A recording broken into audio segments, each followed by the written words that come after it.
to a frozen land. Cold wind cuts like a blade in hand. We walk through snow, through blood, through fire, bound by fate, by oath, desire. No turning back, no path to save, only glory or the grave. Hear the drums beneath the sky, brothers, this is where we die. Valhalla is calling us home. Through the dark we march alone. Steel and fire in our soul. We were born for this war.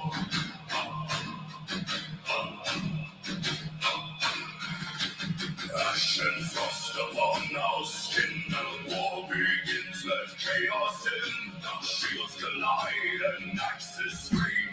Death is closer than it seems. Falling snow, but hearts burn bright. We become the storm tonight. Step by step into the flame, carving legends in our name. Valhalla is calling us home. Through the dark we march alone. Blood and honor in our veins.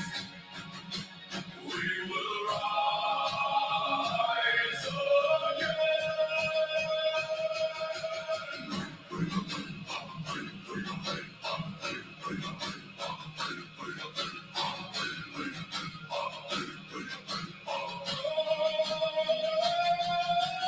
Raise your voice into the storm. Let the ancient gods be warned. We are sons of endless night, forged in war, reborn in fight. Hear the wolves, they run with us. Hear the thunder, feel the crush. Every step the earth will shake. Every breath the world will break. Valhalla is calling us home. Through the fire, through the cold. No fear left in our eyes. Only war, only pride. We do not kneel, we do not break. We do not run from what we take. If we fall, we rise again. In the halls beyond our pain, fire fades, but we remain. In the songs, in the slain, every warrior knows the way. Death is just another game. Valhalla is calling us home.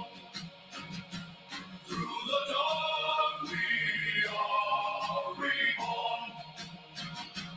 From the blood and from the war, we are legends evermore.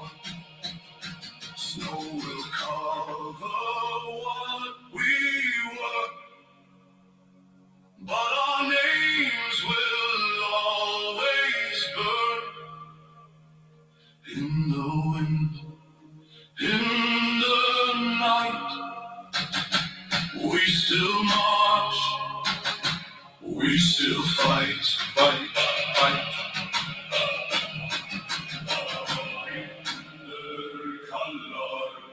Blóð járnver standa saman. Fjölgráta undir fótum. Óðinn sér oss í myrkri.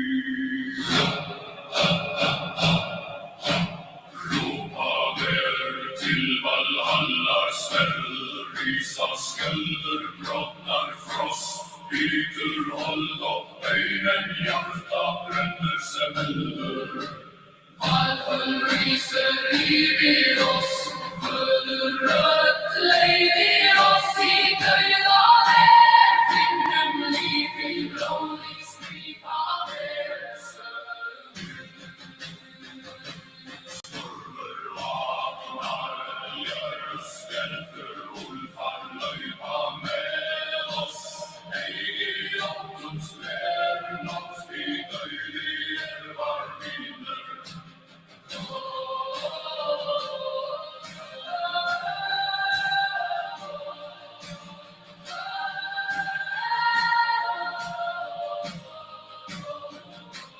Blod og snør I røyder vek, skreffir strefingen lei tilbaka, brøyder fatlan risa I søgun, affer av lyder av død I død. Lyser river oss, kallade nattens mans, I ellokister gamla til enda dessa hems.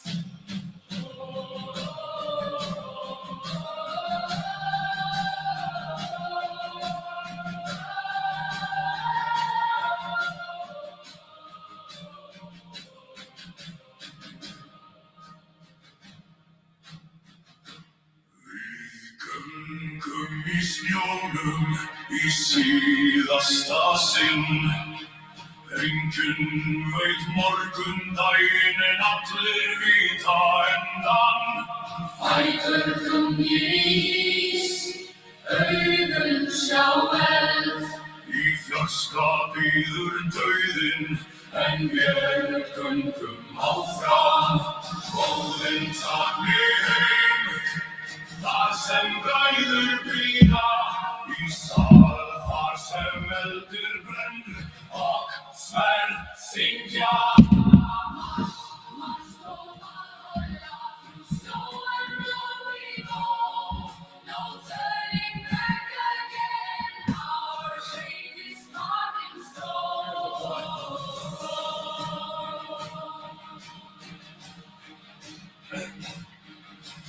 Fánar falla I vindi, en vilji stendur fast.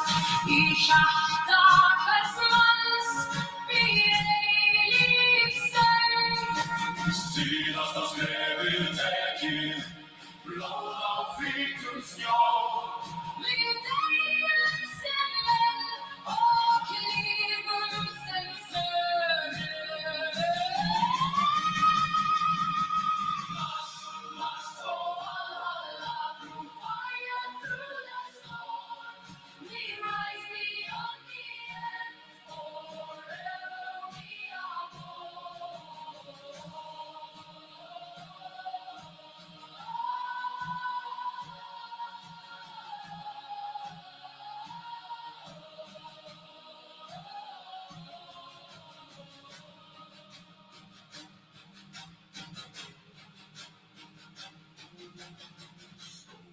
Rise over frozen land, cold wind cuts like a blade in hand. We walk through snow, through blood, through fire, bound by fate, by oath, desire. No turning back, no path to save, only glory or the grave. Hear the drums beneath the sky, brothers, this is where we die. Valhalla is calling us home. Through the dark we march alone. Steel and fire in our soul. We were born for this war.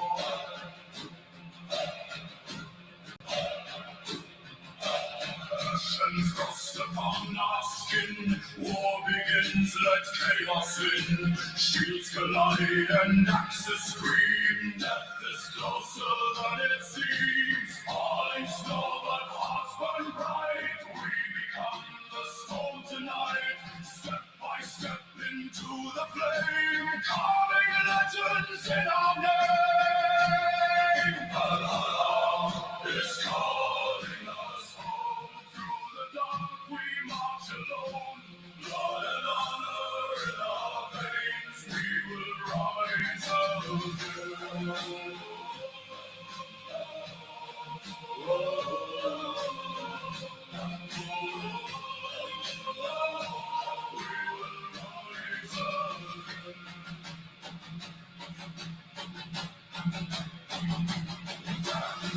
Raise your voice into the storm. Let the ancient gods be warned. We are sons of endless night, forged in war, reborn in fight.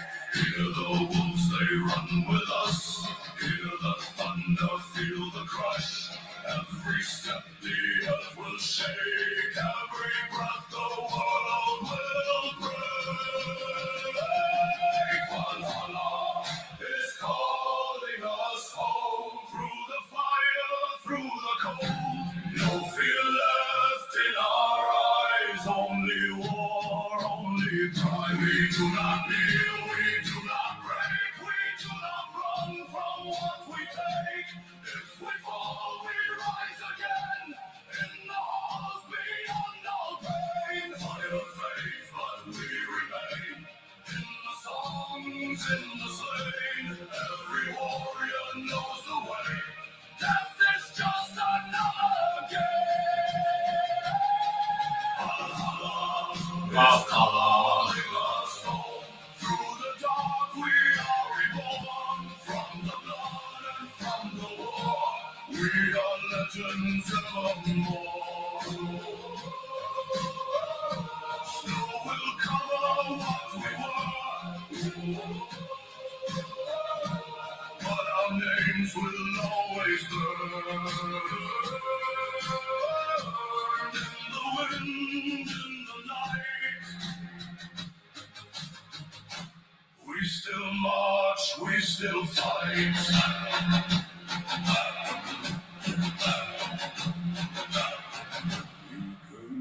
Göngu í snjónum í síðasta sinn. Enginn veit morgundaginn en allir vita endan. Fætur þungir ís, augun sjá eld. Í fjarska bíður dauðinn, en við göngum áfram. Óðinn takni heim, þar sem bræður bíða. Í sal þar sem eldur brennur og sverð syngja. Must go Valhalla through snow and blood we go. No turning back again. Our fate is carved in stone.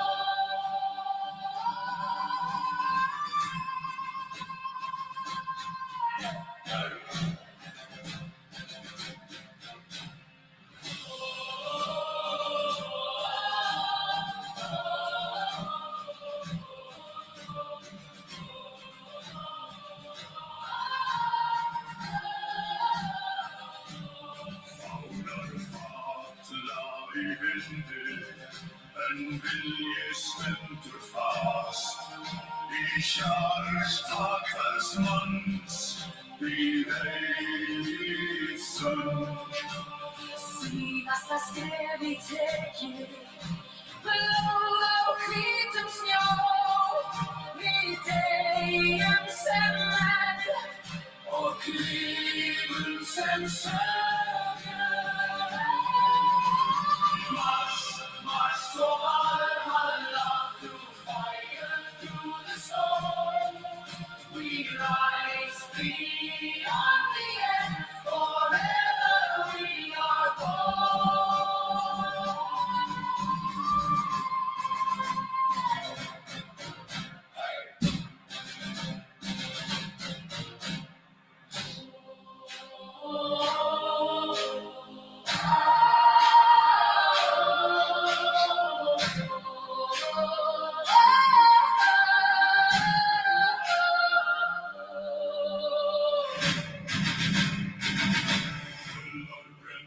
Vindur kallar, blóð og járnir standa saman, fullgráta undir fótum móðins sér og sýnir kríð. Hvað til Valhalla stöður, rísa skjöldur, brotnar frost, bítur hold og beinin, hjarta brennur sem eldur. Valhöll rísur yfir oss, föður öll leiðir oss. Í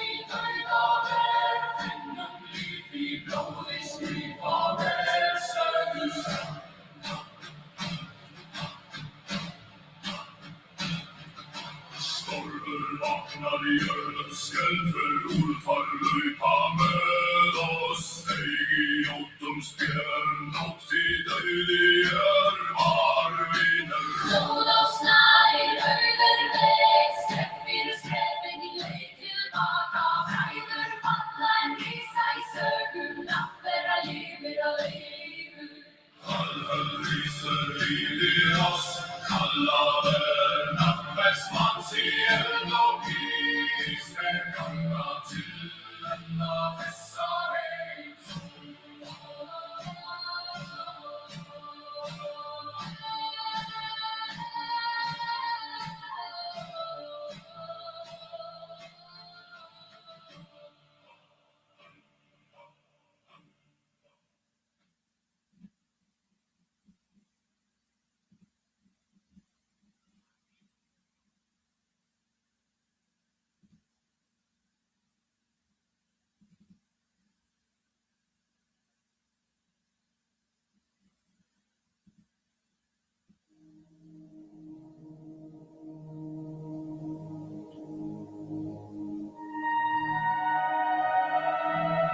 Have you ever looked at the moon?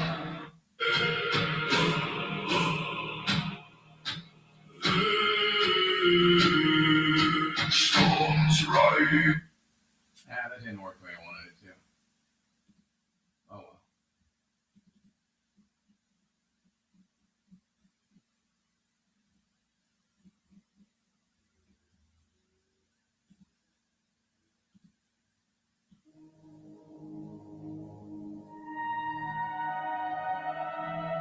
Have you ever looked at the moon and felt like it was looking back at you?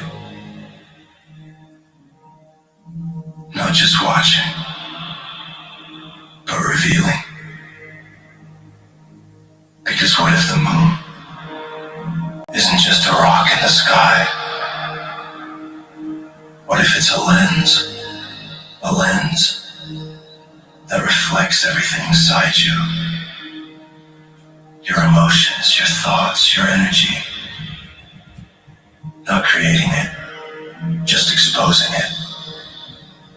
And when that light hits, you feel it. Restlessness, tension, intensity. That's not the moon controlling you. That's you being revealed. Because when your energy is eclipsed, you don't disappear. You fragment. Scattered thoughts, unfocused energy, emotions you can't explain. That's the eclipse. Not outside. Inside. But then the full moon rises. And everything hidden comes to the surface. Amplified. Louder, heavier, harder to ignore. And most people react. They lash out. They lose control. They get pulled by the wave. But emotional intelligence, there's something different. It observes. It doesn't run. It doesn't react. It sees. Because the moment you see it, you can control it. So you center yourself, you breathe, you slow down, you come back to you. Because your energy was never out there. It was always here, inside you. So you stop outsourcing it. No validation, no permission, just source, your source. And when you tap into that, everything changes. Now the energy moves, you create, you build, you express, you flow. Because energy that flows transforms, but energy that's blocked explodes. So you stay aware of your cycles, your emotions, your patterns. You adjust the lens over and over and over again until one day you realize something: the moon never controls you. It never held your power. It only showed you what was already there. So don't fear the light. Don't fear the intensity. That's not weakness. That's exposure. That's truth. That's your energy trying to break free. So observe it. Center it. Draw from yourself and let it flow. Because your power was never missing. It was only eclipsed.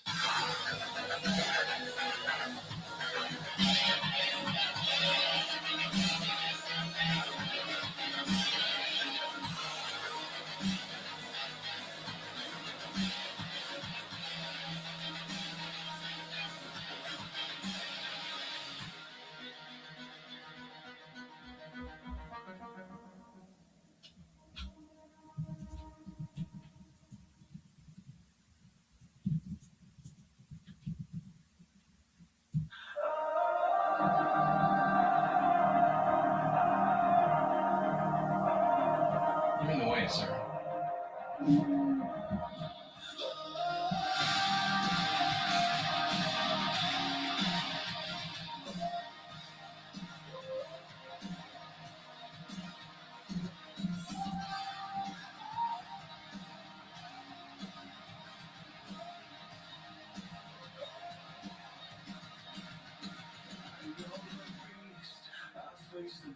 I felt its claws, I've seen its feast. It whispers lies, it feeds on fear, but I stand strong, the path is clear. The shadows crawl, the weak may fall, deception spreads to choke us all. I won't be fooled, I won't comply. I raise my voice, I will not die. Rise from the ashes, break every chain.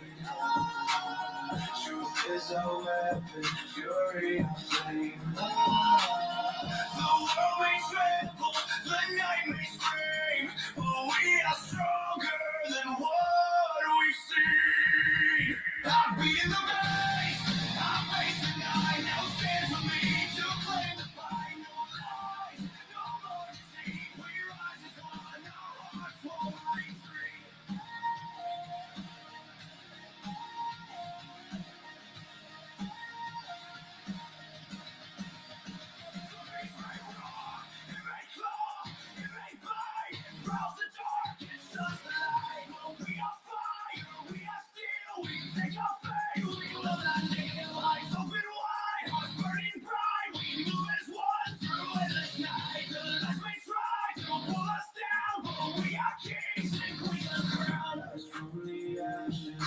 Every chain.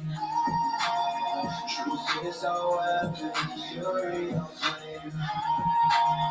The world may tremble, the night may scream, but we are stronger than what we've seen. I've beaten the base, I face the night, now stand for me to claim the fight. No more lies, no more deceit, we rise as one, our hearts won't retreat.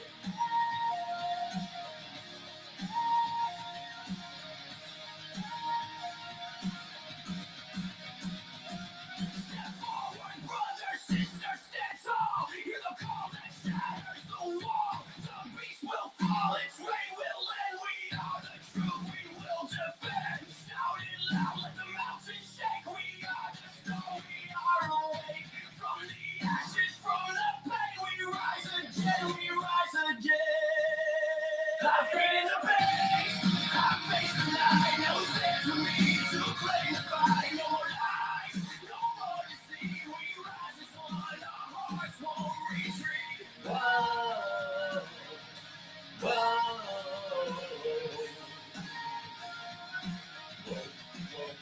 I know the beast, I face the beast, but we are many, our strength unleashed. Now step into the light, stand and see. Who will rise? Who will rise? With me.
You already were. He didn't give. He took away sight. Turned wholeness into hunger. Truth into a lie. You're already gone.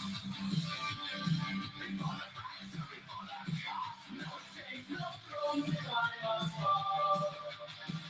You are already gone.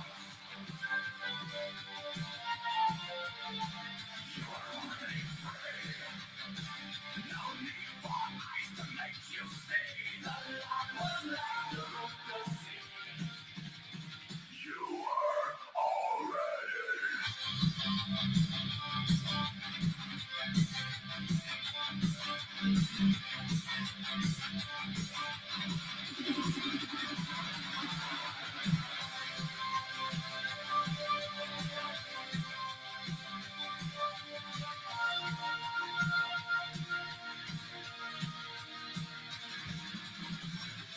For the moment that you chose to see through eyes that measured high and low. Good and evil carved into the mind. A prison built from knowledge undefined. Just read it for the need to know. A shattered mirror is the world you hold. Now every shadow is what's gonna hold. But that illusion is the greatest.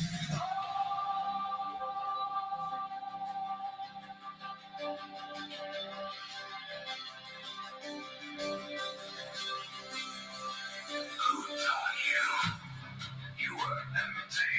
Who taught you you were Who small? taught you to forget yourself? And call that a fall. You didn't rise. You descended into division. You didn't gain. You accepted limitation. The fruit was not power. It was perception fractured. You were already gone. Before the fracture, before the cost. No shame, no throne to climb above. You were already gone. You were already home. No missing beats, no distant call. The lie was written in your doubt. Now tear it.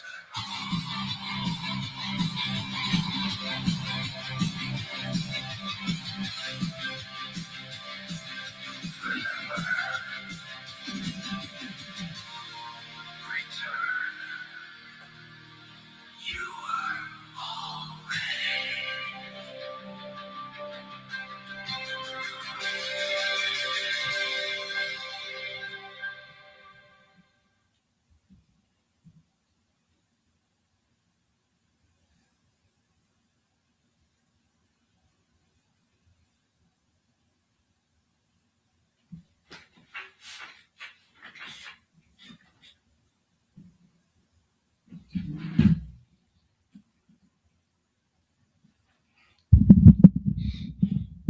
I thought I had another song.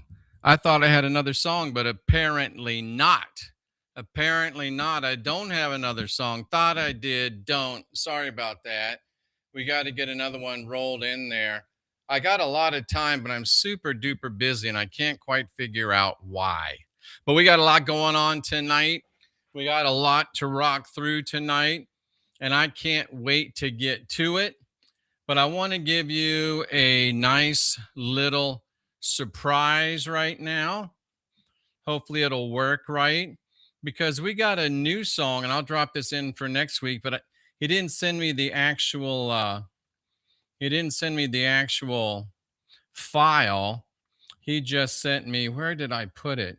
He just sent me the link. So here is a new one, ladies and gentlemen, boys and girls, folk, kin, children of all ages. Here's a new one from Steve, Patton Wolf, Satan Wolf, Austria Wolf, all them wolves. So enjoy this. This is our first little surprise tonight. So here's one from Steve, and I hope it plays. I think it'll play. Let me know if it's not playing.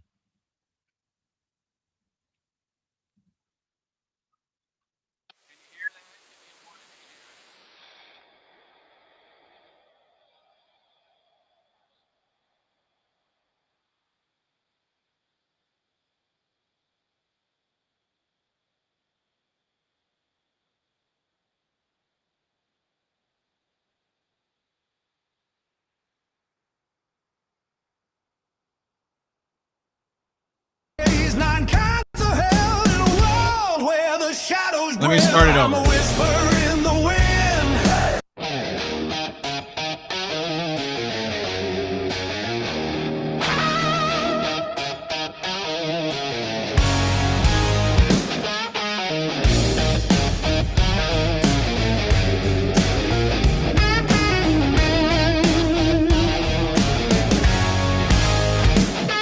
Going out just like Gordon Call with a heart of fire and a rebel call. Born to raise nine kinds of hell in a world where the shadows dwell. I'm a whisper in the wind, a storm on the rise, breaking the silence, tearing through the lies.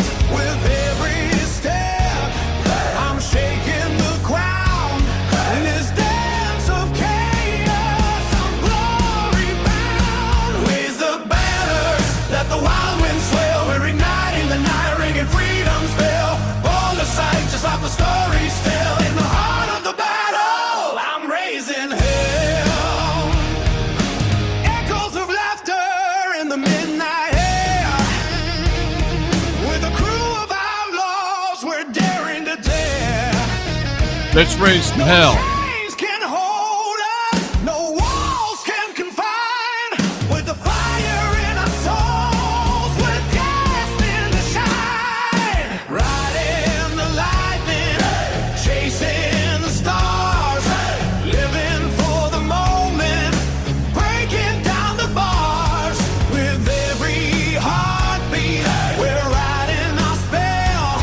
In the chaos of life, we're raising hell. Raise the banners, let the wild winds swell. They're igniting the tide, winging freedom's bell. Born to fight, just like the stories tell. In the heart of the battle, I'm raising hell.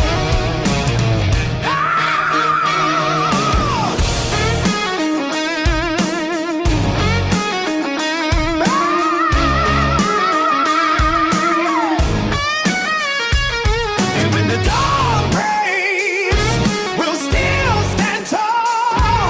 With dreams like fire, we'll never fall. Together we'll dance, in the ashes we'll dwell. Forever and always, we're reigning high. Raise the banners, let the wild winds swell. We're igniting the night, ringing freedom's bell. Born to fight, just like the storming scale. In the heart of the battle, I'm raising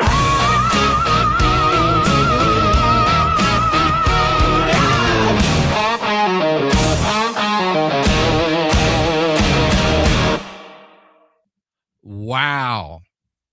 That's new from Patton Wolf, Austria Wolf, Wolf. Doesn't matter if it's AI, it's good. Get off of that. Get off of that. We just want you to enjoy yourself. Have a good time. Don't ruin it for everybody else. What's the matter, you? So I'm fired up tonight. We got a good show tonight. I told you we got some surprises tonight. And let's go ahead and start off with another surprise. Sorry. Got to clear this, whatever it is I got going on. So I just started a new Substack, folks. So you can go to the new Substack. Everything that you need is right on this link here. It's a new Substack. It's called The Christian Whistleblower. The D is all capitalized. Says, I'm the only one. The new Substack, Sarah Lena said, start it. I did. We're already getting a lot of subscribers. We'll give you 2 free things every single week.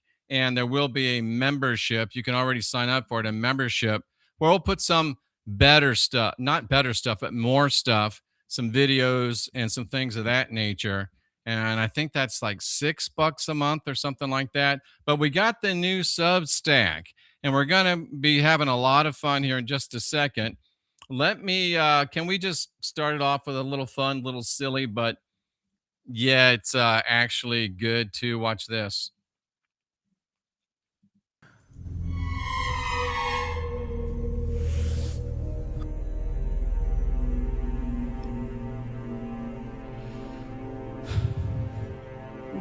Shabbat Shalom, motherfuckers.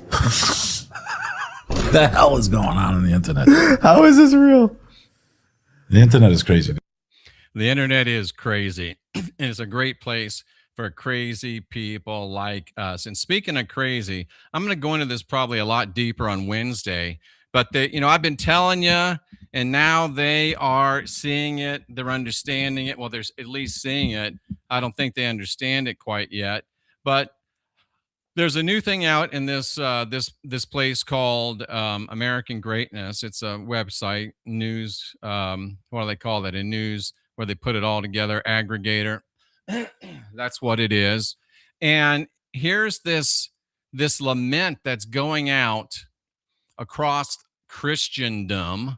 And that's a great place for it to go out because it's just, come on, man. Men without chests. That doesn't mean without boobs. That just means without, a chest, a manly chest. Why do Christian conservatives find it so hard to understand the importance of testosterone decline? And if you know anything about Christianity, even if it's the Orthodox Christianity, the Ortho boys, even if it's Catholicism, Roman Catholicism, even if it's Roman Protestantism, you can look across that genre and you can see a glaring lack of testosterone in all of these men. No testosterone. Not only are they cowards and will just drive by and drop their scriptures and make pictures of them, memes of them dressed in armor, but they're afraid to ever stand up for what they believe in because they know it can't stand within the realm of scholarly exchange. So it's not at all a surprise that testosterone is declining. It's a surprise that they haven't realized it. And I'm actually trying to help them out because this is Tikkun Olam working. If you want to know what Tikkun Olam is, it's Galatians 3:28. There will be no male or female. There'll be no race. So they're literally working to feminize their men because men are supposed to be in the bride of Christ. But will somebody tell me why I've still got this on the wrong setting? Will somebody tell me why? Hey, look, there's only, maybe you're new here, so I'll be nice, but there's only 2 rules here.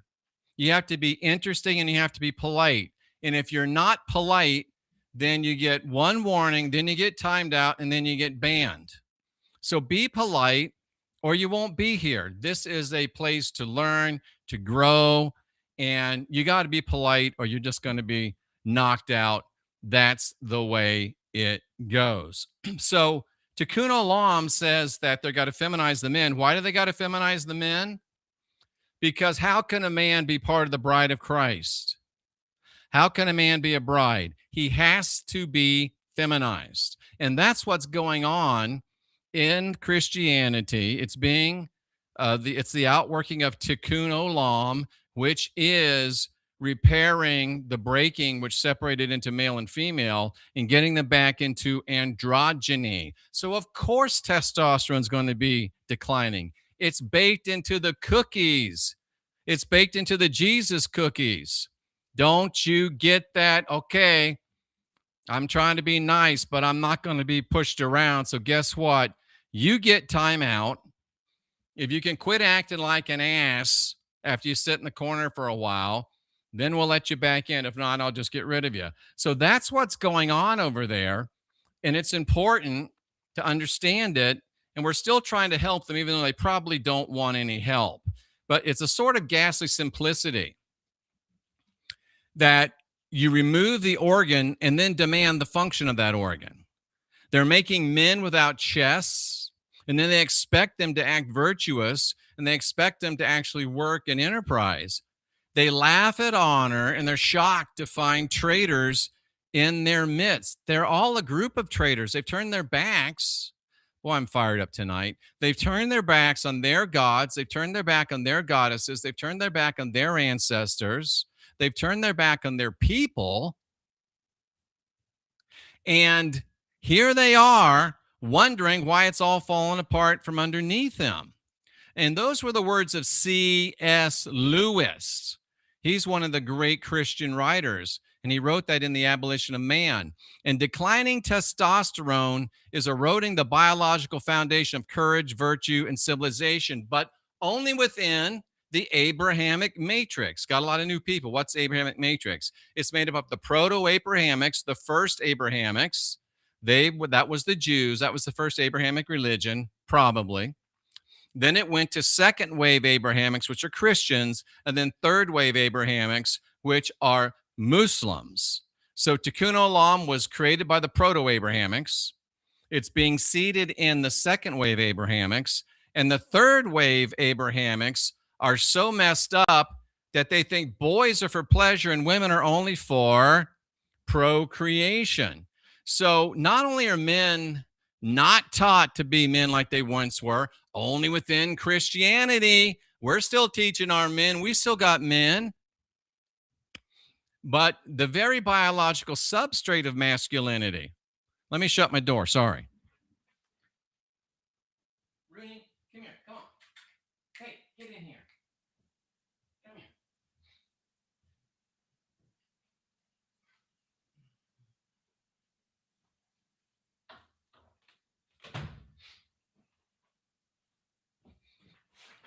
But the very biological, the very biology of Christian masculinity, the physical basis of courage, which they don't have once they've turned their back on their people, it's withering away because it's meant to wither away.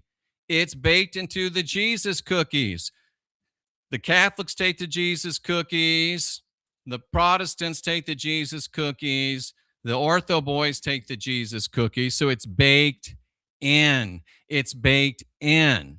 And if C.S. Lewis was warning about the abolition of Christian man as thinking moral agents, maybe that's another reason why they're withering the testosterone so the men won't think. I'm warning of the abolition of men, full stop. I'm saying full speed ahead.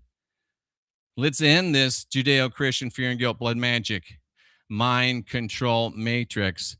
That will be just fine with me. All right, we roll on. Now, ladies and gentlemen, Donald Trump. We love you! We're caught in a trap. Oil can get because our rent is drone striking ships bad. Whoa, whoa. Oh boy, have you seen? Oh boy, have you seen The gas price lately? gas price lately?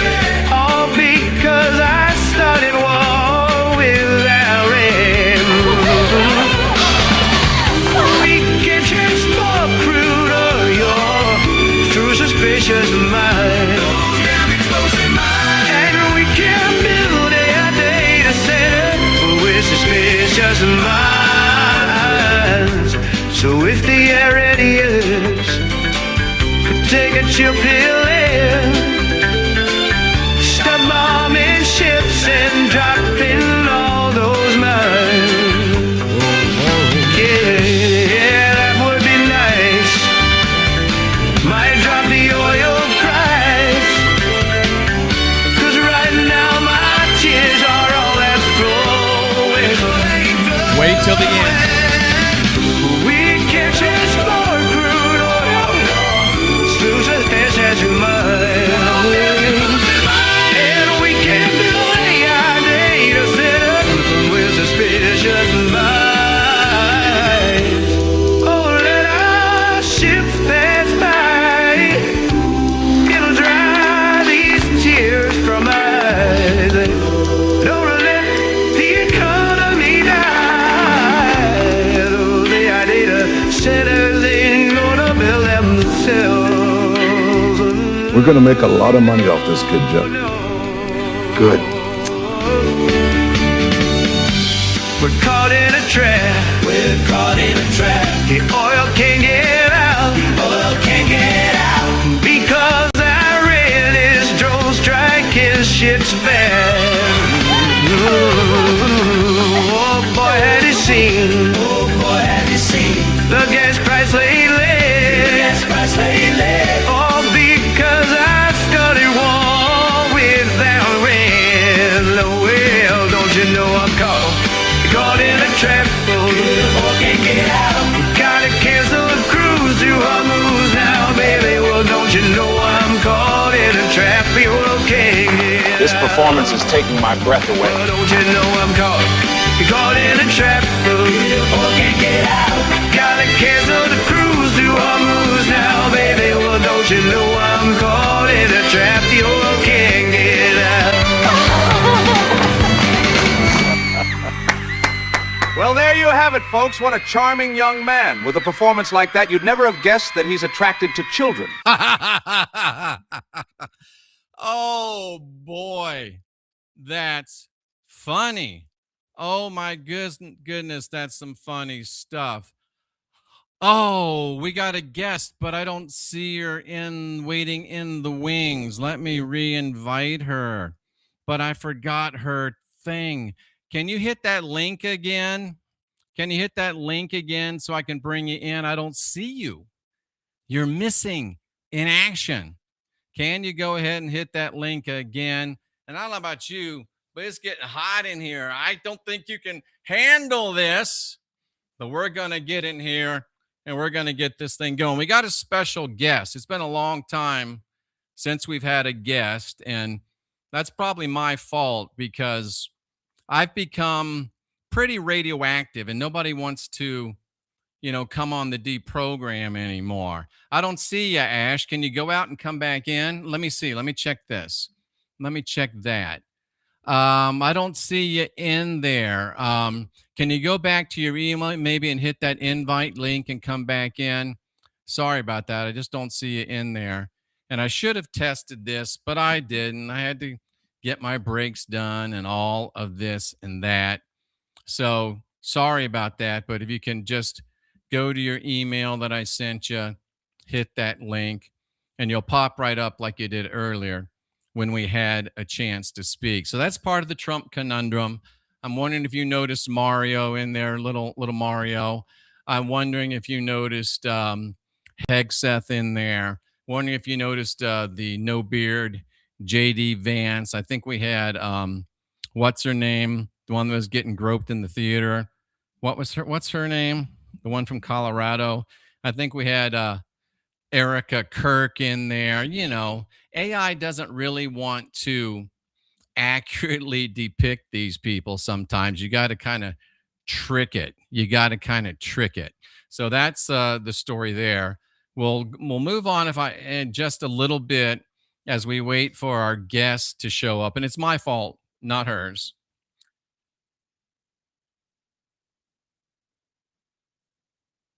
Whoops.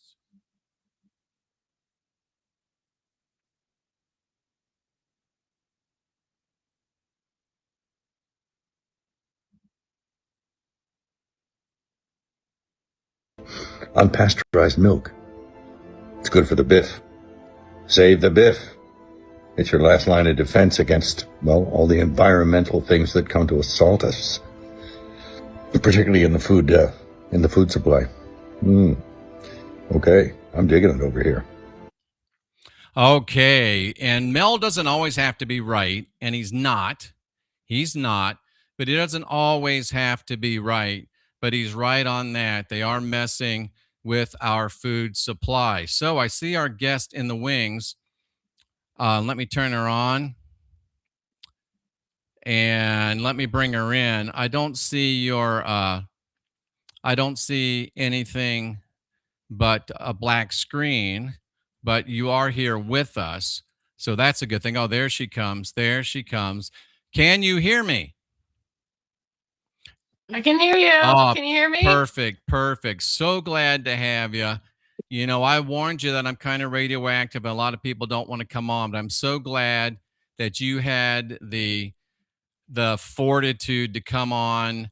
And I've always, I used to do a lot of interviews, and I found out in the 12 years that I've been doing it that it's usually best to let the guest introduce themselves, tell us who you are, tell us what you do, and tell us why the hell you decided to come on this crazy deep program. This is Ashes. Welcome to you.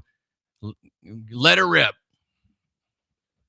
Hi, everybody. My name's Ashes to Ashes. I'm not offended by anything at all in this world. That'll help. It does not faze me. Yeah, there's nothing that can offend me. I'm a homemaker. I'm a homeschooling mother. I never put my kids into the system, and I never will. I was a Christian for a lot of my life. I spent my childhood in juveniles, group homes, and they handed me a Bible. That's what they gave me. They gave me martyr books, Bibles.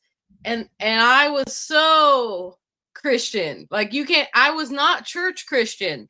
I was like at home, psycho, fucking cult Christian, listening to hellfire preaching, looking at everyone like you're all going to hell, and I'm not. And I got deep in it, and it would take me leaving my body. It would take me literally dying to see that none of it was true. And it's taken years. It has taken me. I'm still breaking free from Christianity. And so here I am. I have a YouTube channel where I talk to Christians. I started my YouTube channel to help Christians. It's called Ashes to Ashes. And I feel like I've helped a lot of Christians. I had a 2-year debate with a Christian, and all her flying monkeys, they told me they wanted me to burn at a stake. They wanted me to be burned alive for reading books. Now, mind you, when I was a Christian, I was afraid to read books. I was taught, like, do not even read these books. And then I pop open all these magic books, and they're all about Jehovah.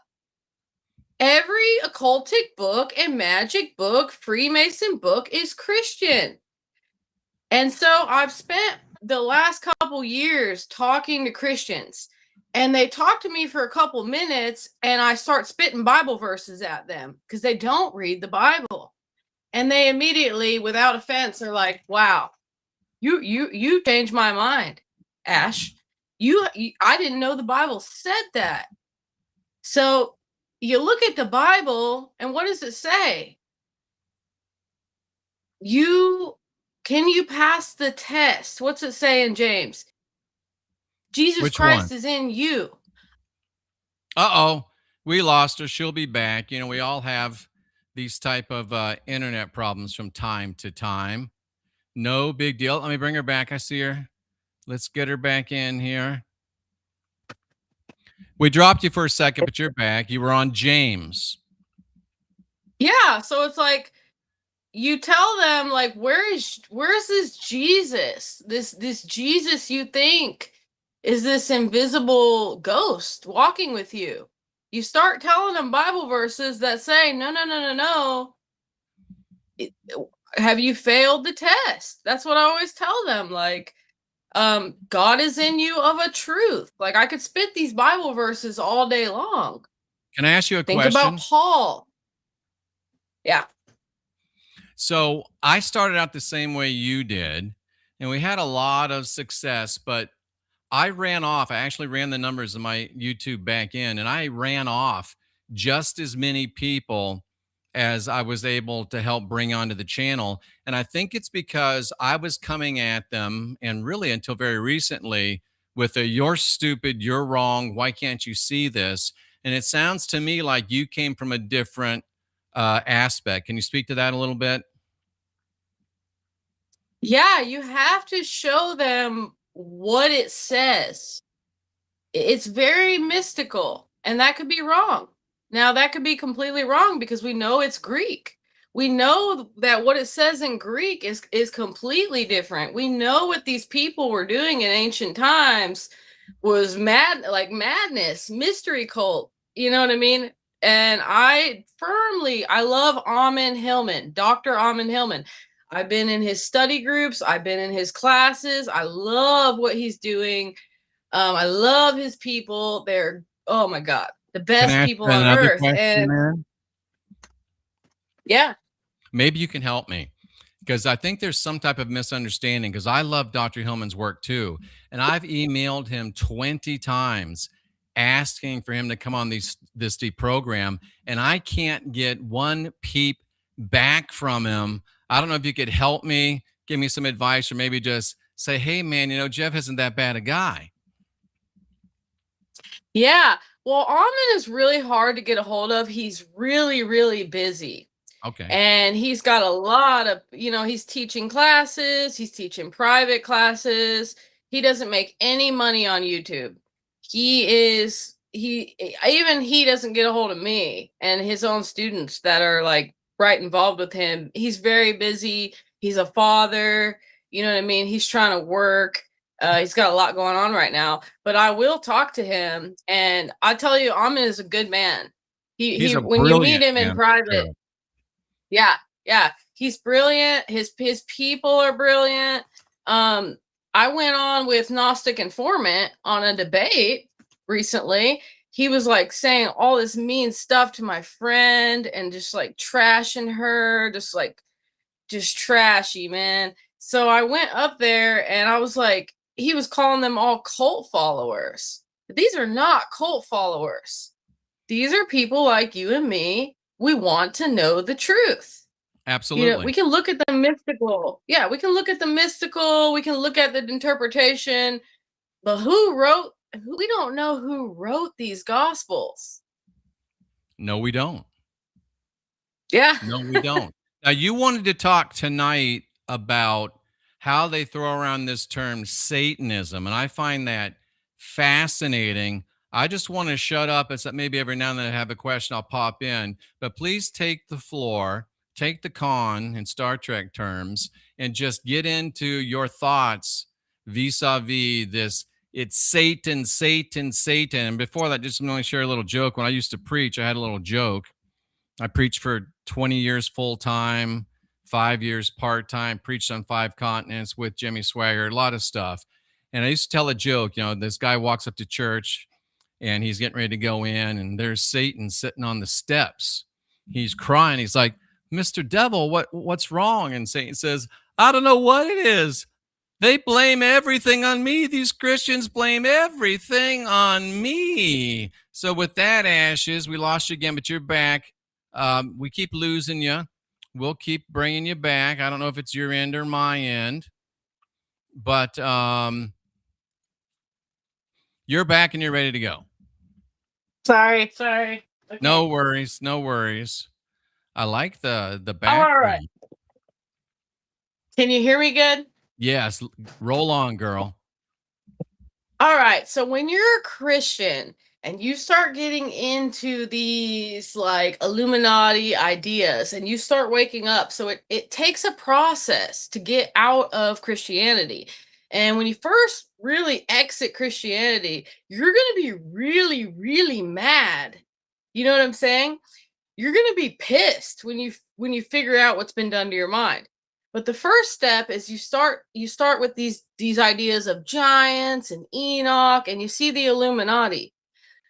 Well, they're trying to say that the Illuminati and all these government rulers are pretending to be Christian, but they're secretly Satanist. But that's not the truth. they are all Christian. And it looks like Satanism because it's the real what we think Satanism is. Absolutely. They are all Christian. The Queen of England, Christian. They have all been Christian. And they do these things in the name of Christianity. And I was just working on an article that I'm writing where in the Bible you can see all over the place. It tells you not to worship Jesus. Jesus tells you, do not worship me. I am not good. No man is good. Worship God alone. Revelation, do not worship me or any other angel. No one on the face of this earth. God alone. Where does the Bible say God is? God is in you of a truth. So they have set up this idol of Jesus. And this whole thing, when they come into it, they're like, oh, they're just pretending to be Christian. No, they are Christian. And the rituals that they are doing are inherently Christian. And I love Amon Hillman's book, Original Sin, child rape in the early church, because he walks you through exactly what they've done and why they've done it and how they have soiled children, how they have soiled us, how they have destroyed the beauty of sexuality and women and perverted it, and they've taken it from you to where, you know, when you're a little kid, yeah, I can tell a kid about Santa, but they're going to figure out that's not real. But when I tell a child, you're going to burn in hell for all eternity, and our whole population, they all agree. You're not getting out of that. You're like, well, everyone else believes this. You know what I mean? And so it's deeper than we think. They're not Satanists. They are Christians. And, you know, Jesus never wrote a thing. And when I read the Bible, I don't see a physical Jesus there. I literally see the logos is literally identical to the chi. I see how these ancient people like Philo told you they are hiding information in these texts. They will put like a double verse. This is not literal. Paul told you, of which things are an allegory. Paul on Mars Hill. It's okay. We'll get her back. We'll get her back. It's just popping in and out. The internet's a funny place. You're back. Sorry. Think about Paul.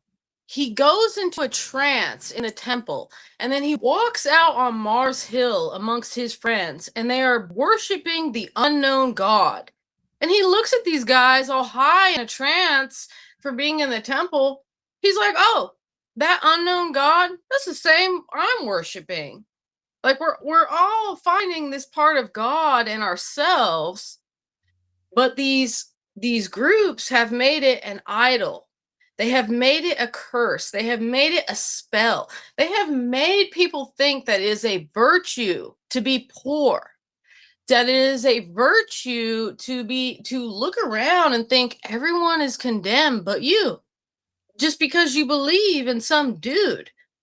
To be a child looking in a church at a man on a crucifix. Oh, I mean, I remember crying as a little kid. I mean, I was Catholic, I was Baptist, I've seen it all, man. Crying like 5 years old. They put me in the little wedding dress for Catholicism, just crying like, this is my fault. This is my fault. This man is fucking, no. You know, it is magic. It is mind magic. It goes so deep. I mean, people don't even know, like, we talk about teraphim in the Bible. People don't know what teraphim are. They had John the Baptist head, and they divinated with these heads. They would carry heads around. It tells you that in the Bible. I mean, there is so much. And I saw a quote from Friedrich Nietzsche that I posted. It's like, don't fear the man who has all these books and all this knowledge. Fear the person who has that sacred book that they don't read. Because once you tell these people what it says, they cannot, there is no debate. Ashes, There's no debate. You mentioned that Christianity is magic. Is it too much of a stretch in your mind to say that it's actually blood magic? Oh, it's definitely blood magic. It's definitely all the way. And our ortho were, boys friends, our ortho boys friends, the ortho bros, the ortho boys, they're still bringing dead shit into their church and worshiping it. I saw them pouring water over some dead saint's foot and then they're drinking it. Wow, that's just really weird. But let it, if they were out in the woods doing that shit, it'd be demonic, right? But bring it into a church and all of a sudden it's holy. I just don't get how smart people can be so dumb. If they weren't afraid to read every book without being offended, here's the thing. They make you offended. And, I had a guy the other day, we were talking and, he's wanting to be my boyfriend and he's talking about meditating. And I was like, I'm in a constant state of meditation. Yeah. And that really offended him. And I was like, you have not reached the point of spiritual understanding till you're unoffended, till you are unafraid to look at everything and read everything without holding it. I've read all kinds of Aleister Crowley, Satanism, everything. Are you reading my bookshelf? Can you see my bookshelf? I'm just kidding. I've read all the same stuff. When you read it, you see these things are all identical. Yep. There is all one thing. The entire way the church is set up, it's magic. It is intense blood, mind magic.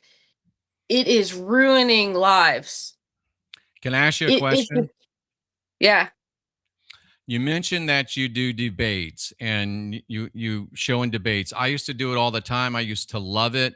I never had one real debate since a guy named Chris Putman died. He was a true gentleman. He was a great scholar. He was a very good Bible scholar. We had some real debates. In fact, the first one, he kicked my ass.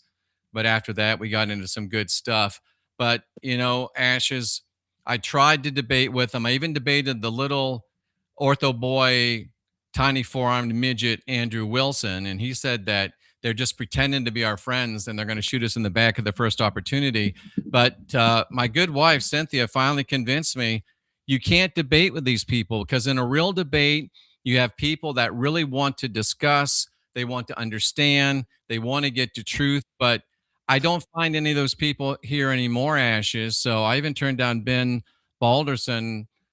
He got me an invitation to one of these big debates. I said, no, I'm not going to do it anymore. It's wasting my time. What is your perspective on that? And feel free to tell me I'm wrong if you think so. I completely agree. You see these channels, they've been debating for millennia and they are never getting anywhere. And, it's like it says in the Bible, what Jesus said, a seed has to die. You have to die. Ooh. Your ego has to die. You're not going to get it until you understand you are not a human, dude. These writings, Buddha, we got Buddha 500 years before Jesus saying the same fucking thing. The debate it's never going to end. They're going to debate until the end of time. They're going to grift all they can off of it. And they're never going to get it until they can see past themselves, until they can see like there's something higher than all this worldly shit. Like we can debate it until the end of time. When I get in debates, it's very mystical. And somehow, I don't know, somehow I'm able to get Christians to really see that it's not like, oh, God is going to punish the wicked and the unrighteous and all that. It's not like that. And that's the hard truth you're going to have to realize is like the wicked person next to you is going to do better than you if they're on the right vibration. And that's the reality. I was a Christian. When it all broke, I was going through this crazy time. I was talking to my mom on the phone. my mom was a lifelong drug addict. Went to the methadone clinic for over 30 years. Took me there every day as a child. All my family and friends, I watched them die. A lot of them Christians. I told my mom on the phone, I'm a Christian. I'm like a Bible thumping, really heavy Christian. Mom, I wish you would win $1 million and you could just live your dream life and get a home. Guess what? A couple months later, mom wins $1 million on a $5 lottery ticket. No shit. The people I thought were the worst people in this world, the last people I thought God would give it to, it was like, whoa, I really had to contemplate what does it mean to be good and bad? Is there good and bad? Like, I had to watch this. I had to feel what true hatred, true jealousy, true, like, I hated her. And it's Mother's Day. I haven't talked to my mom in like 5 years. And it all unfolded. It unfolded to where here I am today. Like, this is not what the Bible means. God makes the sun shine on the just and the unjust, because God is not something separate. There's not some God out there. God God's is you. in here. You're right. Yeah. Before we start to wrap things up, you mentioned Dr. Hillman. I'm not sure what his theology is, but there's people out there that call themselves Satanists, and it seems to me, in looking at them and what they say and what they do and what they think, they're probably closer to what Christians think they are, and yet they're the ones that call them the Satanists. Can you talk to that talk about that a little bit? Yeah, right now they are searching, studying, and looking at the true origins of what Satan really means and how Adversary. it traces. Yeah, well, they're looking beyond that into the goddess. I love it. Satana, Lucifer, Diana Lucifera. They're learning Greek. We have all these regular people learning how to read ancient Greek, going into the text. And these people, I know them personally, are some of the best people I've ever met in my life. Ashes, I got to get some of those people on this deep program. Hook me up. Hook a brother up. Yeah, these are good people. I went through a hard time recently, and I know a lot of Christians. Not one Christian lived by the teachings of that book, but all these Satanists who say hail Satan, they did without question, without asking. Funny. I worked for Jimmy Swaggart for about 18 months, and I learned a lot from him. Yeah, he had his problems, but he told me one time, he said, Jeffrey, he says, the Christian army is the only army that shoots its own wounded. And he was right. Yeah. And they tell women to shut up. They use that verse. Go make me a sandwich. Yeah. Yeah. They hate the sacred feminine. They're terrified of the sacred feminine. Yeah. It took me years. It took me like reading Almond's books to finally understand femininity. I'm a woman, and I still had misogyny, hated myself, was like enwrapped in this right-wing world of like, I need to be a housewife slave. And it is taking me years to deconstruct. Like, this stuff is heavy. These teachings are dangerous.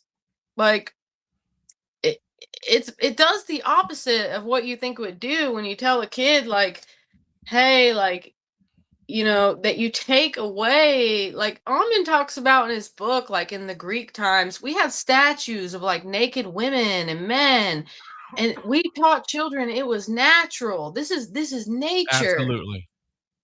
And now look what's happened. We have depravity, extreme depravity. You're hitting on so many good things. We got to have you come back. I mean, this is just absolutely amazing stuff. But as we wrap this up, kind of give us Ash's mission, give us an idea of what you're going to be doing, and I hope that includes coming back in this deep program, and leave people with something that tomorrow, when they're at work, when they're at home, that they can think about and really start making some changes in their life to where they can stop being a slave to some outsourced spirituality and learn how to have and awaken that divinity, that sovereignty, and that freedom, which is within every single one of us. Number one, the Bible tells you that you are God. Jesus says, it is you, the queendom, as it says in Greek, the queendom of heaven is within you. And the thing is like the debates, there's nothing to debate. The only goal is to find out who were you before you manifested into a human. That's it. You can meditate all day long, but if you're not getting anywhere and being like, what am I? Who am I? How am I manifesting my life and creating all of this? You know, like once you find this and you look at any of these texts, I'm talking about from Islam, Christianity, Buddhist, you'll see it.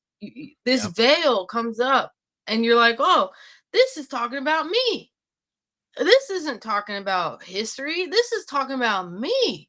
States of consciousness. This is not all of it is historical. This is like, there is so much hidden code in these texts, in the Bible.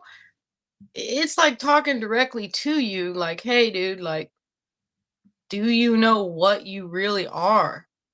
Like, why are you offended at what other people think? Like, do you know, if you know who you really are, what you are, when you've seen what you are outside of this flesh, nothing will offend you in this world. Nothing. You won't care. It's a cardboard toy box. And that is a mic drop moment right there. Her channel is Ashes to Ashes. Go over, give her a follow. Ashes, I'm going to be bugging you. Hey, talk to the good doctor. Hey, get some folks on here. And we need to have some badass women like yourself on this deep program. It's way too much of a sausage party. We need to get the divine feminine out there. We need to get the divine masculine stirred up. We need to get ourselves together. I appreciate you so very much. Thank you for taking time out of your Sunday, your Mother's Day, to be with us. And I can't wait to have you on again. Thank you. Thank you. I'm doing all of Tracy Twyman's books in audiobook right now. Boom. Yeah. Ashes to Ashes is the channel. Do you have a Substack or something that can also follow? No, not right now, but I'm working on it. I'm working on writing some articles about all this stuff I talked about, and I'm there. I'm always there. If anyone wants to talk, I'm just hanging out. All right, Ashes. Great to see you. We'll see you again real soon. Thank you. Much respect. Thank you. Man, that was nice. That was fun. That was refreshing. We're going to take a short little break. And since I see that the Wolf just popped in, I want to take a short little break. And we're going to play his song one more time because it's a good one. So y'all enjoy this for a minute. And I'm Jeffrey Daugherty, the Christian Whistleblower. We just saw Ashes to Ashes. And we'll be right back in just a second.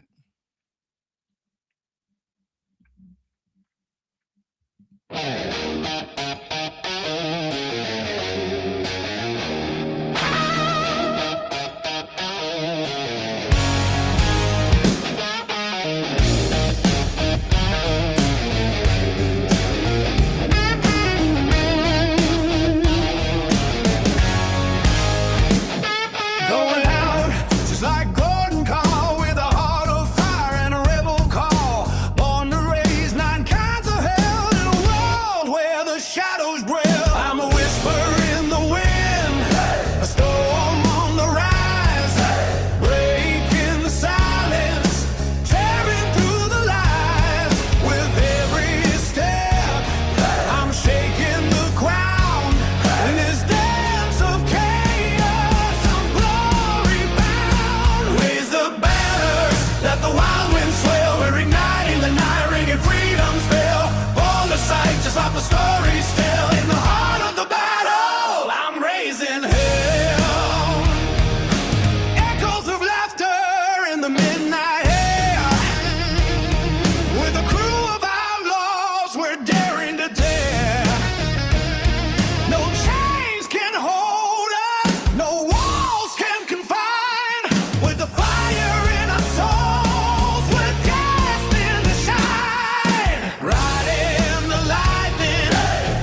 fight, just like a storming scale in the heart of the battle. I'm blazing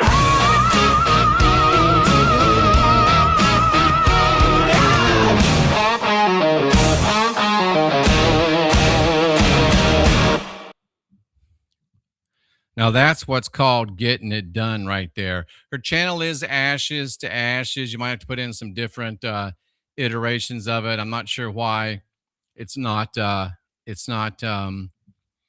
me go ahead and find it myself. Her Majesty just gave a good idea. Let me go. I think I can probably post a link. I don't know if you can post a link. So I'm subscribed to her. You know, if you can just go to my channel, if that doesn't work, and you'll see under who I'm subscribed to. Let me just go over here and get it. I'll post the link. It's worth taking a second for. Where is she? Where is she? Boom, boom, boom. Got to find her on this big old list here. And of course I can't, right? There she is. So here's her channel. Oh, it's called Ashes, Beautiful Ashes is the link. Here we go. Let me copy. Let me paste right over here. Bam. There you go. Boom. We're done. All right. So that was great. I hope to get a lot more guests on, and we'll get this thing rocking. We'll get this thing rolling, and we'll get it going the way that I want to get it to go. It takes us a second sometimes to do that. But let's go ahead and jump back into the deprogram. You see Rooney, the new cosmic kitten there. He's got his Zen 10 to play with. He's got his mice there that I put some cat crack, otherwise known as catnip. So there we go. So let's go ahead and get back to the deprogram. And it's so funny. I didn't know what Ashes was going to talk about tonight, but it fits right into what I wanted to talk about tonight. So let's go ahead and rock on with the deprogram. The World Bank just told Nigeria to open its petrol market back up to foreign imports. Nigeria finally has a refinery, Africa's largest, built by a Nigerian, supplying Nigeria's fuel for the first time in decades, sending jet fuel to Europe during a global energy crisis. And the World Bank's response is to tell Nigeria to let foreign importers back in to compete with it. They like to call it restoring competition, but let's call it what it actually is. You see, the moment that Africa starts winning, the West finds a way to change the rules. Where was the World Bank when Shell was poisoning the Niger Delta? Between 1976 and 2001, there were over 6,800 oil spills in Nigeria's Niger Delta. European oil companies contaminated groundwater at levels 900 times above WHO safety limits. A 2023 report described it as an environmental genocide. Oil spills in the Delta are connected to 16,000 neonatal deaths every year. Life expectancy dropped to just 41 years. The World Bank issued no emergency reports, imposed no conditions on European governments. They didn't say a word. But the moment a Nigerian builds a refinery that threatens European import dominance, they publish a report. Then they quietly take it down a couple days after Dangote pushes back. Because they knew exactly what they were doing, and then they got caught. The president of the World Bank has always been an American. The managing director of the IMF has always been European. A British citizen's vote in the IMF is worth 23 times more than a Nigerian's vote. These are not neutral institutions. They were designed under colonialism, and they remain colonial in character. Their conditions are reserved exclusively for Africa. For the nations that watched Thomas Sankara get assassinated for rejecting the IMF, that watched Patrice Lumumba get murdered for wanting to keep Congo's wealth in Congolese hands. The consequences of saying no have never been economic. They have always been existential. Every nation has a sovereign right to determine what it does with its own natural resources. No institution controlled by nations that didn't just colonize Africa, but systematically genocided its people, looted its resources, and built entire economies on African blood and labor have any moral authority over a single grain of African soil. The IMF and the World Bank are not Africa's partners. They are Africa's obstacles. And it's Now I know I get in trouble with some of y'all for putting up content like this, but this makes me feel good because I used to say that nobody's free until everybody's free. And I know that we have a lot of people that are rightly focused on the genocide that's being directed towards our white race. But guess what, folks? It's not just our race. And I am very excited when I see black, brown, red, yellow presenters getting out there and getting the truth out. Because she's not right about all of her facts, but she's right about this fact. It's time to let every single people have their own nation and to let those people raise to the level of success that their own initiative and their own intelligence allows them to do so. And I'd much rather have a black, brown, red, or yellow heathen at my side to defeat this Abrahamic matrix and restore divinity and sovereignty and freedom to all people than some poor white guy or girl that has turned their back on their people. We're not alone. White is beautiful. Yes, it is. White lives matter. Yes. But I think all human lives matter, and it's time for us to optimize all the races, get the hell out of each other's way, and let us do what we do. And I'm going to continue to bring it, even though it gets me in trouble, because I'm for optimizing all the races so we can optimize the human race. Go ahead and hate me if you want, but I'm not budging. Don't tell me you're 100 years old. You got to go again. Well, I'll take one more guess. 650. I'm 102. How long were you married, Pop? I was married 72 years. You're a real Iron Man. Do you have any children? I had 7 girls and 9 boys. 16 children, huh? That's right. How old are your oldest children? 82. Are they still in school? No, they're sending their grandchildren to school. Well, how young are the youngest? He's 36. How about grandchildren? How many do you have? I have 69. And do you have any? 39 great-grandchildren and 19 great-great-grandchildren. In other words, you're responsible for about 150 American children. Yeah. You like to buy the Christmas present? It's time to get back to who we are, folks. It's time to get back to who we are. It's time to start having babies again. It's time to start being proud of our race again. It's time to start standing for our race again and letting other people do their due. That's what we got to do. This is crazy. Ensure the child's safety. If I feel he is safe, then that's where it ends. So again, this is my son who I created. That's fine. No, that's the truth. It's not that it's fine.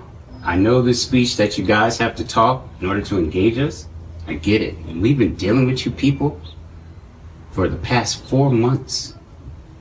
So if you really care about my son, because I know you don't even know him. You don't even know who he is. You're right, and that's I why I'm know. here to talk to So you hear about me, who hear he me, is. hear me. If you care about my son, then you go ahead and go on your way.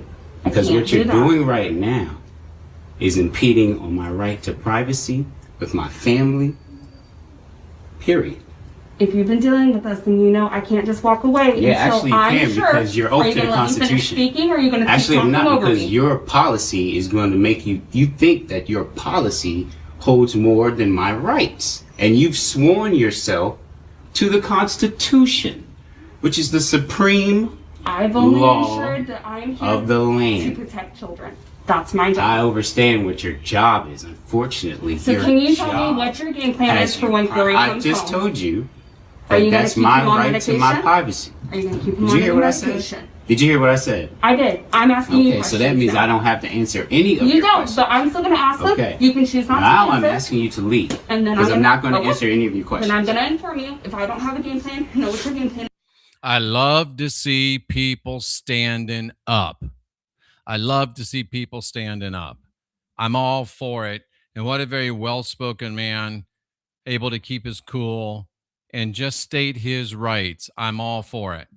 This is my water electrolyzer, and what I'm going to do is fill up one of the glasses with tap water and one with my distilled water that I have, and electrolyze them both and see what happens. Okay? So this one is tap water. Right from the tap. This is Thames water, people.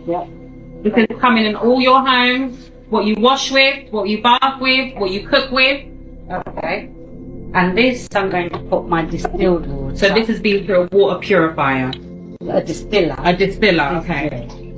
Okay, she's filling that one up. Okay. I'll just pour some away. Okay. Watch this. Right. So I'll turn this on. So you think, look, they look the same. They look the same. Look clear, look nice. Beautiful. Got you. Okay. So I'll put one in there, one in here. Yeah. Like that. Yeah. And I just turn it on and let it electrolyze. We're electrical, by the way. Right, so that's already started bubbling, that one. This one's like, yeah, that's your the tap water. That's your tap, people. Yeah. But what does an electrolyzer do? It separates all of the metals and anything's in it that it will, with an electric current, separate all anything impure in it. Impure. So this is all the matter that you don't And then want. here it says the colours. I've always drank distilled water, and I'm certainly not drinking any tap water anymore. Wake up, y'all. This is crazy. And that's a great black presenter bringing this truth to us. The scariest thing just happened to me. So I went to Target to pick up some cleaning supplies. While I was in this cleaning aisle, I noticed a man basically just came out of nowhere. So I was facing this direction and he kind of came up behind me. He said something along the lines of, "Your outfit is really cute. Did you get it from here?" Meaning Target. I respond with no. And he asks, "Where'd you get it from?" I said, "Aerie." He said, "Oh, Aerie at blah, blah, blah, blah, blah." He basically named my local shopping center. And this is where I messed up because I said yes. He knows that I'm a local. Anyways, I didn't think too deep into it. I just kind of proceeded to looking at the cleaning supplies. He then followed me into the aisle. He was just making conversation and you could tell I was very clearly uncomfortable. I was backing away from him, turning away from him. So as I'm getting further in the aisle, I'm not realizing that he's kind of blocking the one exit. I continue just inching my way down and he... So obviously, long story short, we got to be careful, ladies. We got to be careful, dudes. And dudes, you got to, I mean, if you're trying to pick up a pretty girl, have some sense about you. Don't get creepy. I mean, come on now. Work on your game a little bit. What's happening in Australia right now is because they found the 5-year-old who went missing at the end of April. The 5-year-old little girl who went missing in her community, and then a search on foot, on horseback, and on helicopter ended 5 days later when they found her body.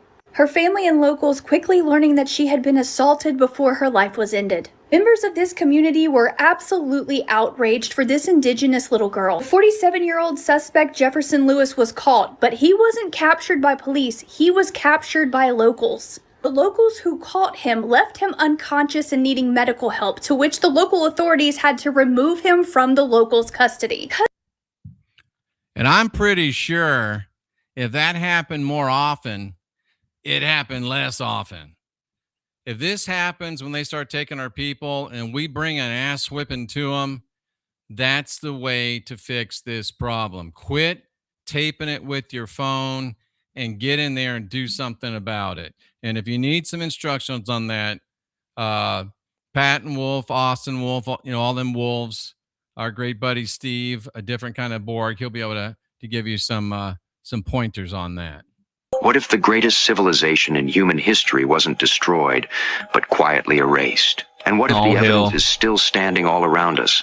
Across the world, the same Tartarian architecture keeps appearing. Not just similar, nearly identical, massive stone buildings, domes and spires, perfect symmetry, the same proportions, the same design language. You see them in North America, Europe, Asia, even places that were supposedly small frontier cities at the time. According to official history, these structures were built by different nations in different centuries with no connection connection to one another. But when you compare them side by side, that explanation starts to break down. And here's why that explanation starts to break down. Let me give a little public service announcement for my people. The Tua. We came to this earth because we saw what the Abrahamics matrix was doing to it. And we went to all of the places on this earth and we gave people technology, showed them how to do it, and then left them to do with whatever they want to do. That's what we want to do again. We don't have to take over the whole damn place, but we just want to bring the gospel, which is a heathen word, which means the good news of heathen victory. And we want to evangelize, which is the heathen word, which means spread that good news. That's what we're here for. And that's why you see pyramids everywhere, the same type of architecture everywhere, because we brought it and we did this in service for y'all. And you can go ahead and thank us anytime you like.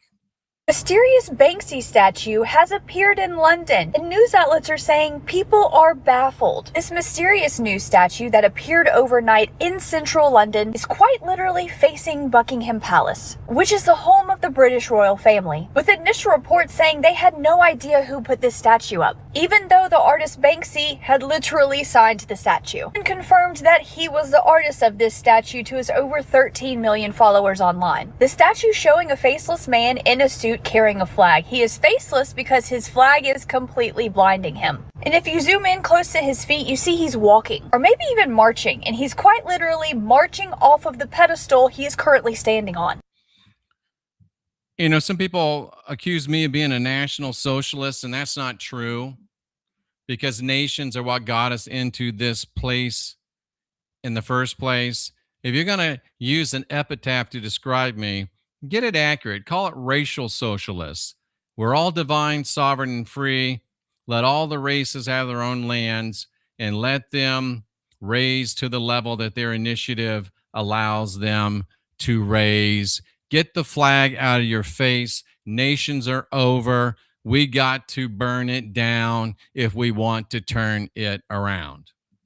Oh, hell. So it says pilot arrested after discovering the truth in Antarctica. Y'all like the video? Let's check this one out. If they're not gatekeeping something down there, I don't know what this is. An amateur pilot just flew for Antarctica and is now being detained against his will. His name is Ethan Guo, and he was met with men in black suits upon landing there who placed him under arrest. Ethan was on a mission to raise $1 million for childhood cancer research by being the first person to fly solo over all 7 continents in the world. After journeying for over 360 days, the last continent on his list was Antarctica. He was flying from Chile to Argentina, performing an extended flyby of the Antarctic rim he was later planning on going to, when poor weather conditions forced him to make an emergency landing in a public airfield on King George Island in Antarctica. At first, he was met with the airport security team and firefighting staff to make sure he was all good, and they welcomed him into their base. Everything seemed fine, and he was even cleared to continue his journey after about an hour, when all of a sudden, men in black clothing came and arrested him as he was about to leave. They took his phone, strip searched him, inspected his entire plane, impounded it at a local hangar, and then finally placed him in a holding cell under guard supervision, denying him access to Wi-Fi or any contact with the outside world. Turns out, those men in black suits were the Chilean Navy, claiming he violated international aviation rules by submitting a false flight plan to Argentina and then faking an emergency to land in Antarctica. But as mentioned, this is a public airfield in Antarctica, which isn't owned or governed by the laws of any country in the world. And typically, emergency airplane landings grant you immunity from regulations and protocol to ensure your safety above anything else. Yet, if you don't know before you got here, if you didn't know before you got here, now you know they're hiding something in Antarctica. I talk about it a lot on this channel. I know some of you think I'm crazy, but we know, and sooner or later, the rest of y'all will know. Cynthia's afraid I'm going to launch into a particular rant that we've discussed over the last couple of days. Not gonna do it. But we know, and I can rest assured that sooner or later y'all will know. Maybe one of these days you'll build a statue of me and say, oh yeah, Jeff was right. We just didn't recognize it in time. That's okay. I'm here in service. Okay, hold on a second. We all know that China has that facial recognition stuff, right? And the social credit system and all that. And it links to your digital ID, and basically they track you and they trace and they say what percentage score you have. And if you have a bad score, you can't do things, right? Well, did you know officially they named this surveillance system in China? So in Chinese, it's pronounced Qian Wang. Okay, Qian means sky or heaven. Wang means net or network. They literally named it Skynet. You know, the main antagonist in Terminator, a super... Come on, guys. Wake up. And wait, you got to come back on Wednesday for Not Your Normal Wednesday service. We're going to talk about this surveillance, and you won't believe where this exact same surveillance that they have going on in China to create social credit scores, you will not believe, my Christian friends. What should I do in front of a church, Dagger? You will not believe where it is. Come back on Wednesday, and I'll give you all the details on that. It's upside down. What? Sir, the pyramid is upside down. Turn the pyramid upside down. You can't be serious. That would put butter and fat at the top of the damn food pyramid. This is not FDA approved. It's dinner time on the East Coast in 10 minutes. Now do it!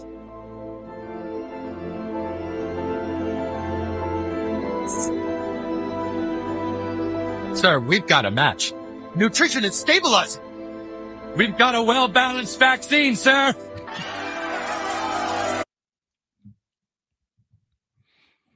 They predicted it.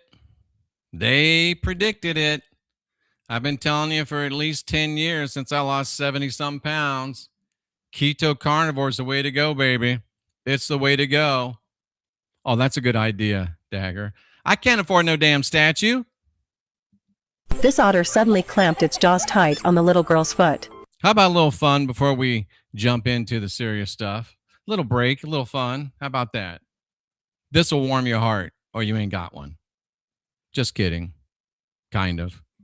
I created my dream life by using this symbol. My dream proof, Erica Kirk. I created my...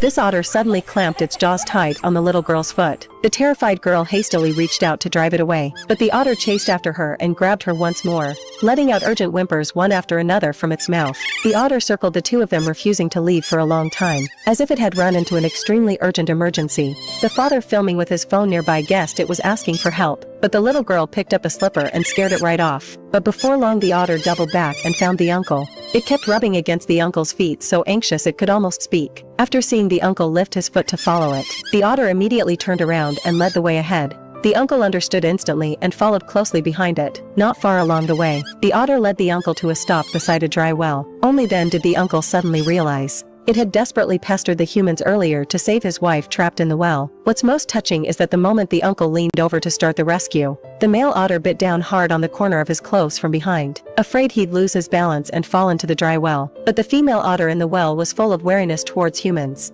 The uncle tried many times but couldn't get close to it. With no other choice, he could only fetch a rag from nearby, hoping to let the otter know he meant no harm. But the silly little thing thought it was here to play, and even spread the rag under itself as a bed sheet. After that the uncle tried many more methods, but all of them ended in failure. The uncle had a brainwave and switched to luring it slowly with food, and squatted by the well talking to it nonstop to calm it down. Finally he built a simple staircase with wooden planks. That was when he finally rescued the otter trapped in the well. The uncle simply decided to take them home and care for them. After getting home, the uncle specially cleared out a utility room to be their home. He knew otters are born to love playing in water, and specially spent a lot of money to build them an exclusive pool. From then on the two otters lived a stable life with no worries about food and drink. As the days went by, the two otters also formed a deep bond with the uncle's family. To repay this life-saving kindness, they always ran to the fields to catch fresh fish for the uncle's family. From then on the uncle's family had more fresh fish than they could ever eat. What they carried in their mouths was never just fish. It was all the tenderness they could give with every ounce of their strength. It was that unexpected act of kindness that brought the most sincere and longest-lasting echo. We got to get back in touch with nature. And when we get back in touch with nature, we'll get back in touch with the earth. We'll get back in touch with ourselves. I should have put the thumbnail on this. We just did a great show about your folklore, how the world needs your lore. We got to get back to. I created my dream life by using this symbol. My dream life is simply freedom. This symbol can be used to create any reality. It consists of 7 circles with an 8th circle around it. You have free will, and free will operates within the boundaries of 8 laws, 8 circles. It's a flower because the flower represents the process of manifestation, going from nothingness into something. Each one of these 8 circles represents a different law. First law is mentalism. All physical objects begin as a thought, then it's manifested into physical reality. The universe is a mental universe. Second law is as above, so below. What we think in the mind is what we feel in the heart. As above, so below. Your external reality is a projection of all the thoughts you thought in the past. As within, so without. Then the law of vibration. What you think about becomes energy. Very good stuff. Just wanted to start some thoughts, and I want to help somebody. You know, Mark Twain once said, I spent my life worrying about a million things, and about 3 of them actually came true. Tony Robbins once said that the quality of your life will be determined by the questions you ask yourself. What you think is what you become. Start helping yourself optimize. Start helping yourself optimize. Proof. Erica Kirk, Charlie, as part of Israel's coup of America. Erica Kirk has been a Mossad agent for years. Hacked Israeli intelligence files reveals that Erica is a professional honeypot tasked with infiltrating and compromising the United States conservative movement from the inside. The files expose a multi-year operation to smuggle her way into the White House. J.D. Vance would become the president, and then he gets to pick a vice president, and he would pick Erica Kirk. J.D. Vance would be Charlie Kirk, and Erica Kirk would become president. And by the way, if you look at what the words mean, I think Colleen sent this to me. Even a blind squirrel finds a nut now and then, Philby. Erica is actually a great heathen name. It means eternal ruler. It means ever powerful. Erika is an accepted spelling of it. It comes from our great heathen. They're using our own great heathen stuff to try to take us down. And the name embodies themes of influence. And of course, Kirk means church. They're trying to take over our people through the church. And I'm doing everything I can. I'm doing everything I can to help people see it. Aries is the reset sign. It's the first sign. So on the 21st every year, there is an equinox, the vernal equinox. That's the balance point.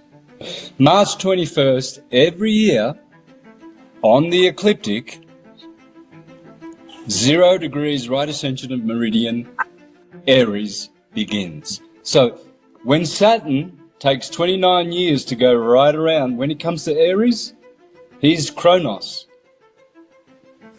Kronos is time. He's the timekeeper. So he already is resetting the next 30 years, right? But here's the thing. On February the 13th, Neptune also entered. And he takes 184 years to get to that point of the beginning of Aries. They were together 0 degrees Aries for the first time in 800 years. The last time that happened was in the Third Crusade with Richard the Lionheart, King, what's his name, from France, the second, I forget his name, and Barbarossa from Germany, the 3 of them. Back then we had the Third Crusade, and now we have the Third World War. Go back to our last D program. We talked about this. No, we didn't. It's coming up. It's coming up soon. You got to get this. You got to get this. And I'm glad Santos is looking better. I was worried about him. He was really looking really thin. I just wanted to give him a sandwich every time I saw him. Don't agree with everything, but that's straight on. And this goes right along with our subject, as do I think this next one, as does this next one. We live in a reality with many different realities within it. People live very different realities, but we have different frequencies. So you'll find the people that are in the same frequency field as you and feel comfortable in that frequency. There's sleep people, you've got maybe the political people, the awake people, but there's different sections of awakening as well. So you'll go through the awakening down lots of rabbit holes, and then you'll find that actually all the answers within, and it's finding out, how do I gain those answers within? But what's going to take place, that I see taking place, is that compartmentalization is a reflection of the compartmentalization that we have in our minds. And what's taking place is that people are healing. So the mental mind and the heart, the energy of us, there will be one reality where we're working with one reality. So there's an evolution that's taking place, and that evolution means that everybody's going to be on the same page. That life is about oneself, learning about oneself, evolving, not evolving through understanding the reality around you, understanding the reality that is going on within you, because your reality, your energies is what creates your reality. So understanding yourself is the only way you will evolve. And that gets us into what I want to talk about tonight. Becky's been on before. This is Becky. I hope that she'll come back on. I think that's it for this gets into what we're talking about tonight. We're talking about being divine. We're talking about being sovereign. We're talking about being free. Let me turn this chat off just for 1 second so you can see this full thumbnail and give you an idea of what we're talking about. And I'm going to try to do this as objectively as possible. I'm just trying to give you things to think about. I'm not trying to tell you what to think. But we've always been told that Jesus is a priest. And we talked on one of our last programs about Jesus being a priest of Melchizedek, I think. I'm going to review that just a bit. But we talked about Jesus being a priest of Melchizedek. And you will not believe what Melchizedek means. It's Malik Zedek. And boy, it gets really, really close to this guy right over here. So tonight, I want to just bring you some information about Jesus being a priest. And it's not what you think. And this is the Jesus version that you have never been shown. So let's go ahead and get into this right now. And let's bring it down. I want to do that the other way. How do I do that the other way? Man, I don't know how to do that the other way. Well, you guys can't read these anyway, most of you. If I say something that you want to look at, just go ahead and mark the time on the video. Then you can go back when you're at a computer and look at this. So we're in the book of Genesis. I'm not going to tell you which book because I want you to look for it. I want you to have some initiative. And it says that then Melchizedek, the king of Salem, which is, of course, Jerusalem, and he brought out bread and wine because he was priest of the Most High. And then it says that Abram was blessed by God Most High, and that this God Most High had given Abraham's enemies into his hand. And then Abraham gave Melchizedek a tenth of everything. So if you look up God Most High in the Hebrew, it's in Genesis. You can find it. If you look up God Most High in the Hebrew, what you get is, well, it's the Most High God. It's the uppermost. And do you see what I would love to, Steve. And if you see what the word is Allah. In Hebrew, the God Most High is Allah. We went deep into this on our Sovereign Citizens program. You can just go onto my channel and search Jesus and the Christ. There's a little right next to where that line that has the post, the live, all of that. It's over there, and it says it's just a magnifying glass, and you can look up these deep programs, and you can find them. So Abram, who became Abraham, was paying tithes to Allah. Allah. Christianity, Judaism, Hebrew, they all worship the same God. One might call him Yahweh, one might call him God, but it's the same God in their own language. It's Allah. And Christianity came out of Judaism. Christianity still leans in the Old Testament. They're worshiping the God Allah.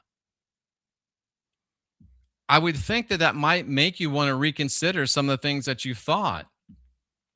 And this is in the book of Psalms. I'll give you a hint there. It's in the book of Psalms. And Yahweh swore about Jesus. This is a messianic prophecy. Every single Christian will tell you this is a messianic prophecy. He said, you, Jesus, are a priest forever in the order of Melchizedek. And Melchizedek was a priest of God Most High, who is Allah. So Jesus was actually, and is actually, if you believe that, of the priesthood of Allah. I wonder what you think about that. I wonder what you think about that.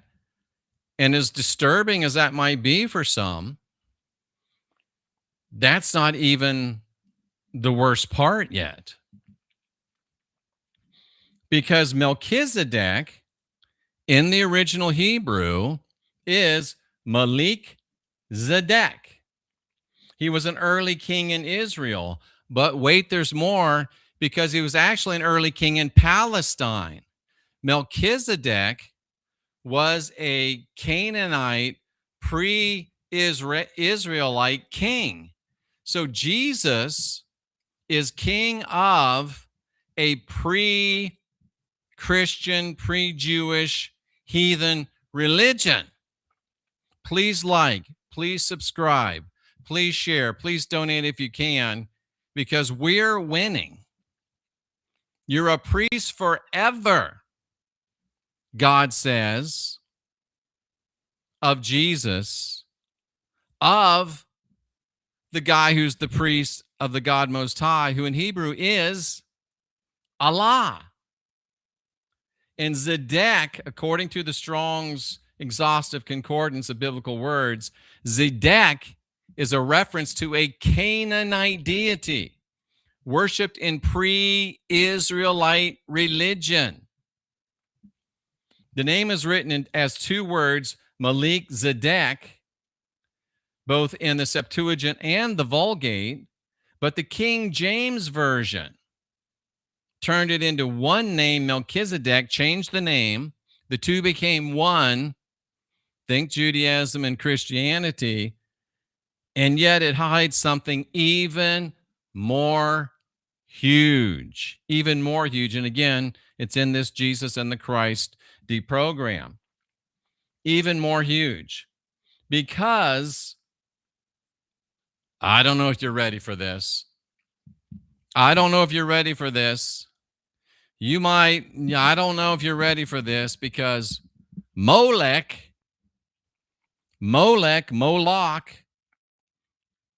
was also an ancient Canaanite Phoenician deity, just like Malik Zedek.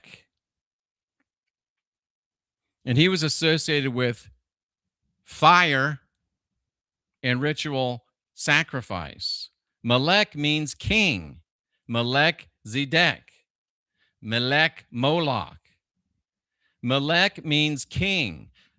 Melchizedek was king. Abram paid tithes to him. Yahweh himself said that Jesus is a priest of Melech Zedek, who is Allah. And Melech means king. And when you get to the root of the word Melech, the root of Melech is Moloch. And the vowel changes associate the word with shame, which involve passing children through fire. And I've showed you before that there's no vowels in the Old Testament, none. So Molech and Melech are the exact same word in Hebrew. Because the vowels in Hebrew, the vowels in the Old Testament are only asserted based upon rabbinical authority. Molech and Melech are the very same word. Jeff, are you saying, I'm just saying that Jesus is the priest of, I'm not saying it, the original Old Testament saying that Jesus is a priest of Molech. And we know what Molech was all about. Mel equals mole, lek, Moloch. Just a different vowel inserted, based only on rabbinical authority. How do you square that, Christians? Melchizedek is Moloch. And now all of a sudden it makes sense of why Abraham was taking Isaac to sacrifice him. How? By burning him. Do you remember in the story? Isaac says, hey, Dad, I see the wood. I see the fire. But where's the sacrifice? Wow. I see the wood. I see the fire. But where's the sacrifice? That'll work better. Where's the sacrifice? I wonder if this is making you a little bit uncomfortable yet. Melchizedek equals Melech-Zedek. And now it makes sense why Abraham was going to sacrifice through a burnt offering his only child, Isaac. And Melech goes back to the root Moloch, which means passing children through fire. The Christians sing a song. Father Abraham had many sons.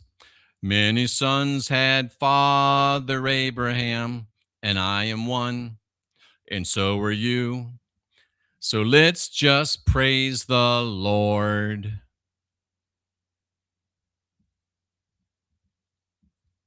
So Scripture, I like to spell it scripture. It plainly teaches a shocking truth, one that's been long hidden from you. The Jesus that you were never shown. Jesus was a priest of Moloch. And I'm going to show you that the New Testament says he's a priest of Moloch forever, and that's until even today. Wandering Reality says in the Bible, it says, I gave you bad laws that you can't follow and made you to throw your children in the fire. What do you think about all this? Hebrews chapter 5, verse 6, which equals an 11. Some say the most perfect sacred number, an 11. And in another passage, God, the Lord, says of Jesus, you are a priest forever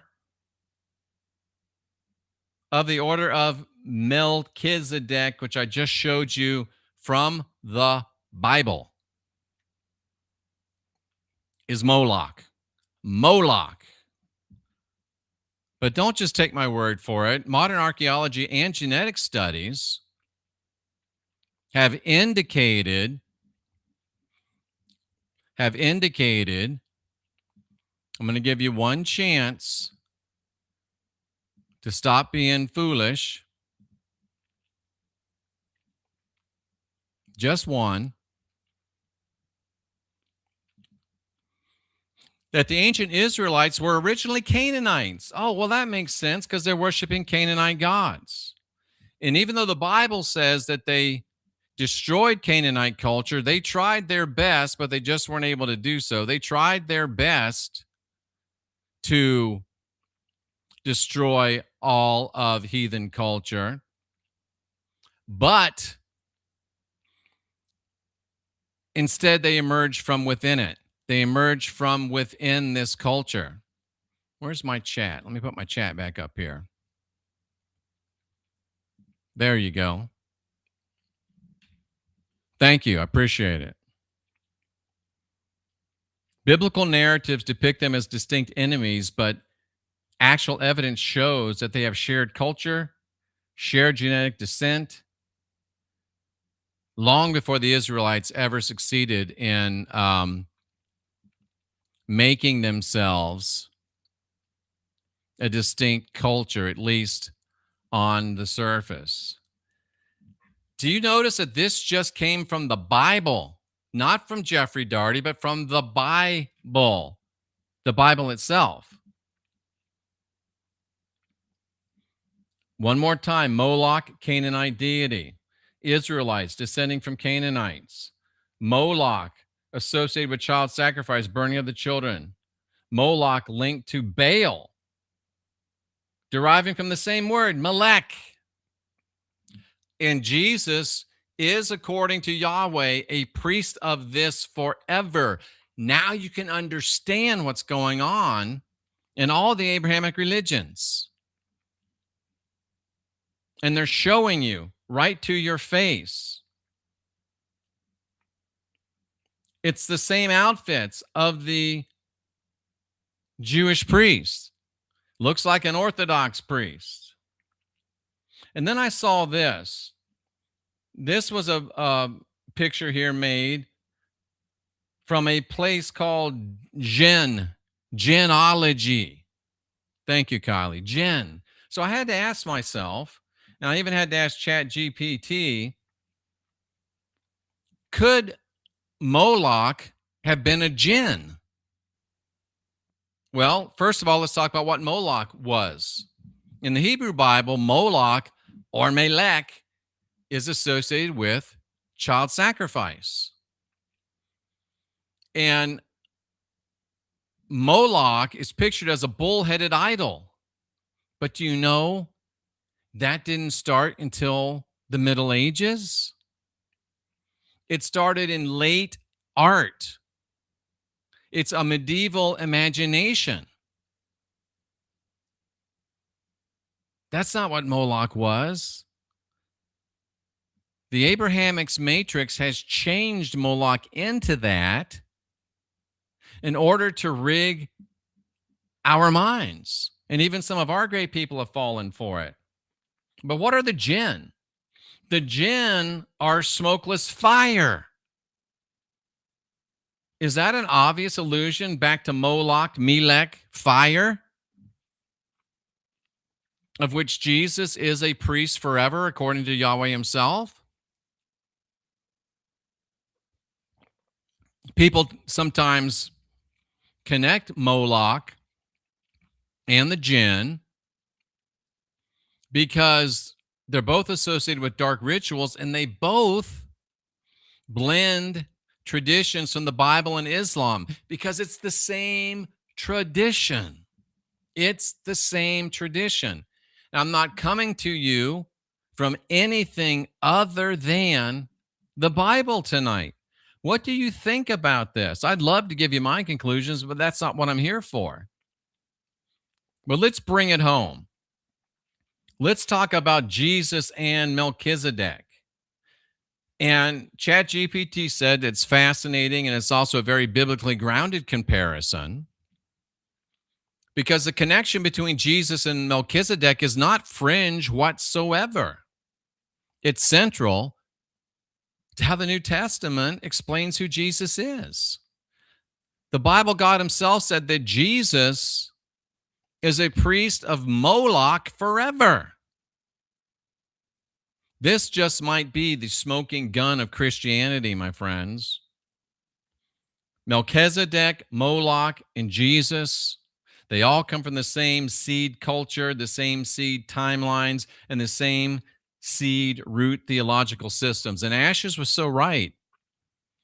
This is why they don't want you reading the Bible. This is why they don't want you studying the Bible. And they damn sure don't want you listening to the Christian whistleblower.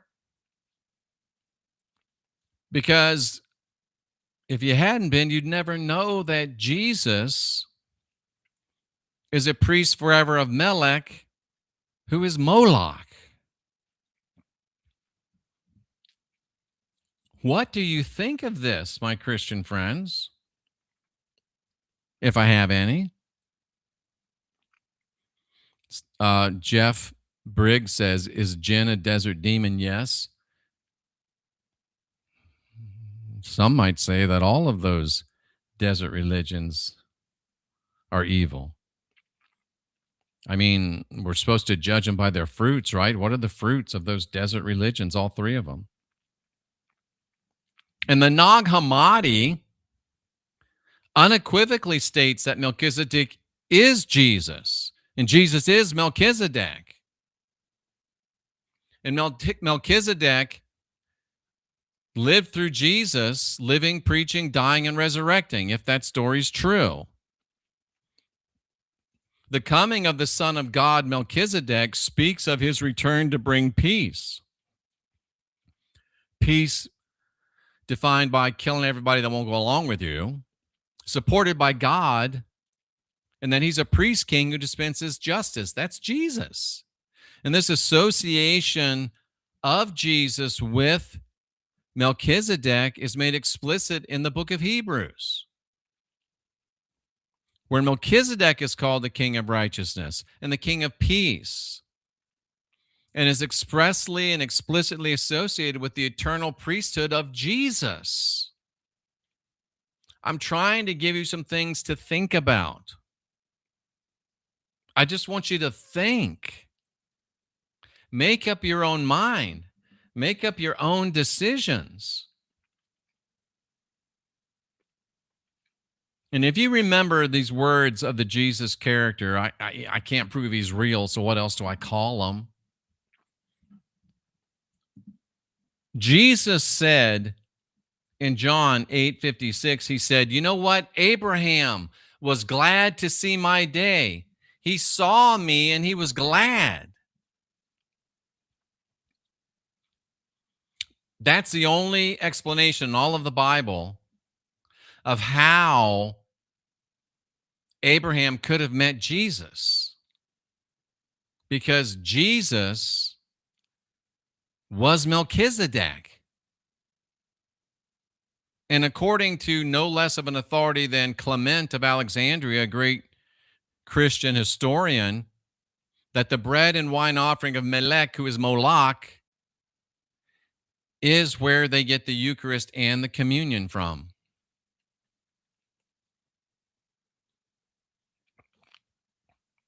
Wow. Wow. What do you think about this? All of this ties Jesus directly to Moloch. Just a little review. Melech equals Moloch equals Melchizedek equals Jesus.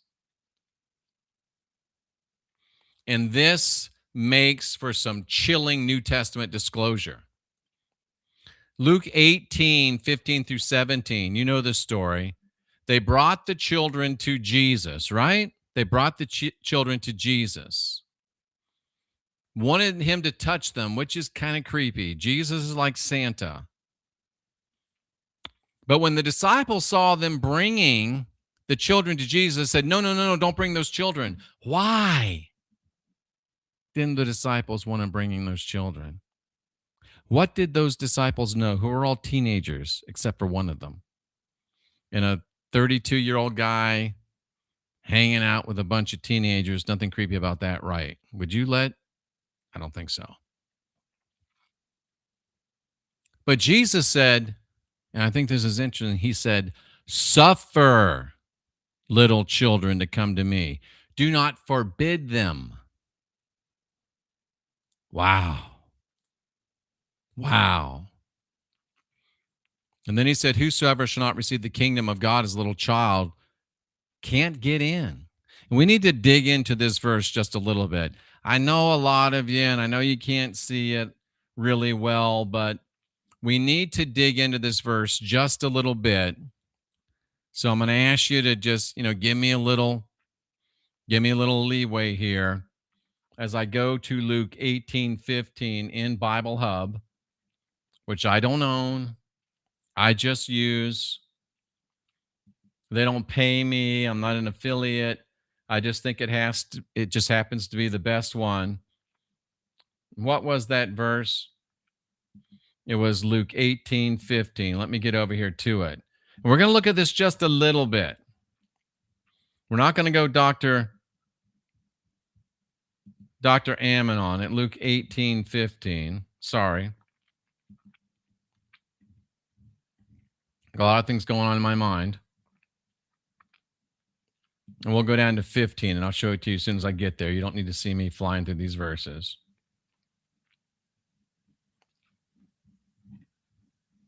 And we'll go to the King James Version because everybody loves a king that openly admitted that he was gay. I don't know why they love him, but they do. Come on, guys. You know, Bible Hub never slows down unless I'm live on the air. Then all of a sudden it slows down. Must be the CIA, right? Sort of kidding. All right. So watch this. Watch this. Luke 18:15. Let me turn the chat off just for a second so we can see this. So, there were people bringing their babies to Jesus so he could place his hands on them. Now, when you see it's all blue, it's all a hyperlink. So when you click on place his hands on them, what does it mean? What does the New Testament itself say it means? Well, King James said, I have my George, and Jesus had his John. He defended his homosexual activity with that.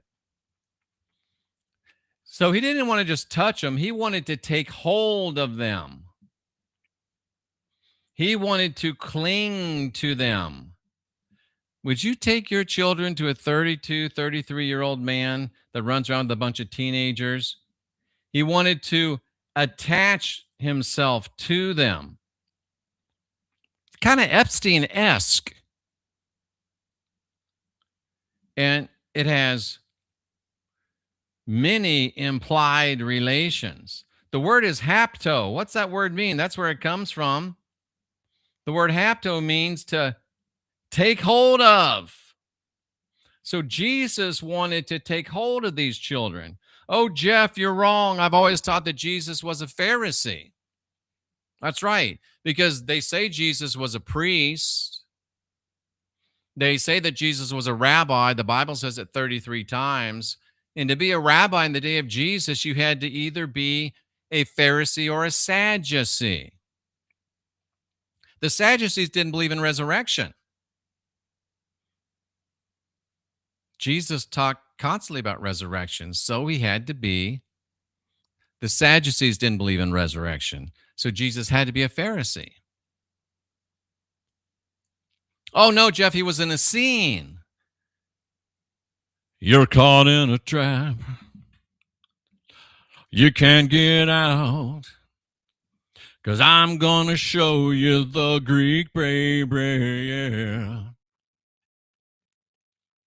Because the Essenes, you know what they were known for? The Essenes were a bunch of old men who lived out in the middle of the desert. And you know what they were famous for? Taking in orphans, but only boys.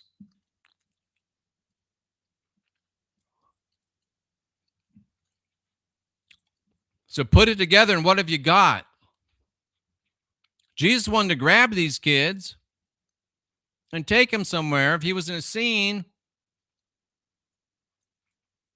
he was only taking the boys.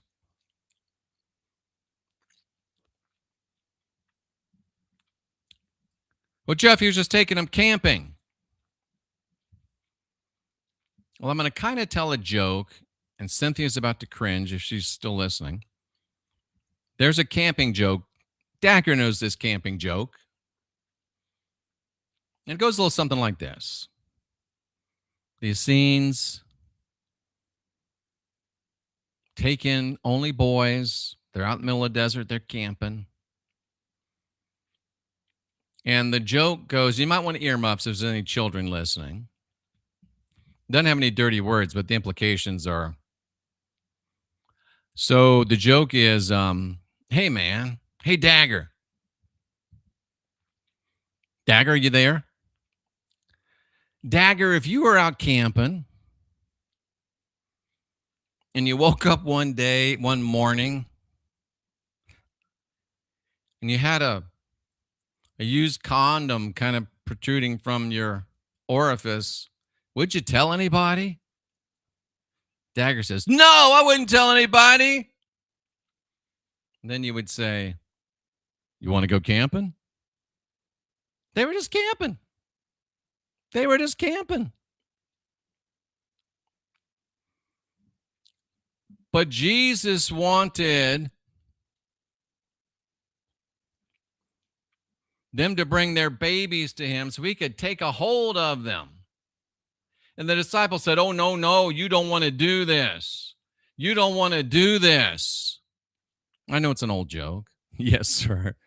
Dagger, you're so like me. The disciples are like, oh, no, you don't know what this is. But Jesus said, let the little children come to me. Don't hinder them. For the kingdom of God belongs to such as these. And now we get back to, how does a man become part of the bride of Christ? Everybody knows what happens to the bride on the wedding night. And all these dudes,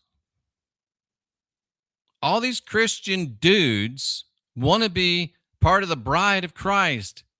Do you know what happens to the bride on the wedding night?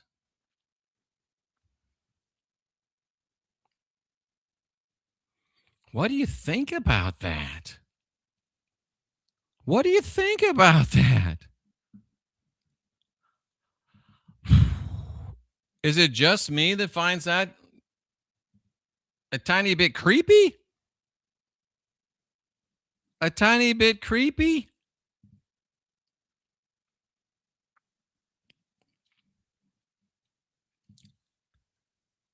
And if you want a deeper, I'm not going to lie, pun fully intended. If you want a deeper understanding of what I'm talking about, this video is on my channel. This one right here. Jesus, PDF, was he the first? Jeffrey, suffer the little children. And of course, she gets the dagger. Of course, these scenes were famous for taking in young orphans. And then, speaking of Dr. Hillman, we got the whole Gethsemane naked boy and Jesus disclosure. I've been all over that, and that's in here too. Just search it up. Just search it up.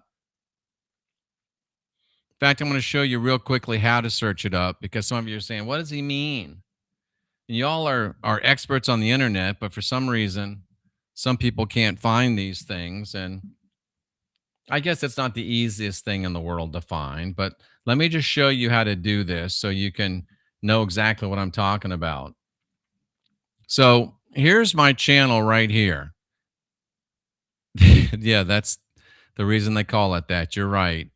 So this is my channel right here. So if you want to search up these videos, what you do is you see this right here. Home, video, shorts, live, playlist, posts, and then boom. You just hit that and search that video. Jesus pedophile, boom, you'll find it. See, it's really, really easy. Really, really easy to find it. So that's all you got to do if you want to find these videos that I'm highlighting for you. I don't usually like to spoon feed, but you know, I guess I'm getting a little, mellowing a little bit in my old age. I'll be 63 on the 23rd.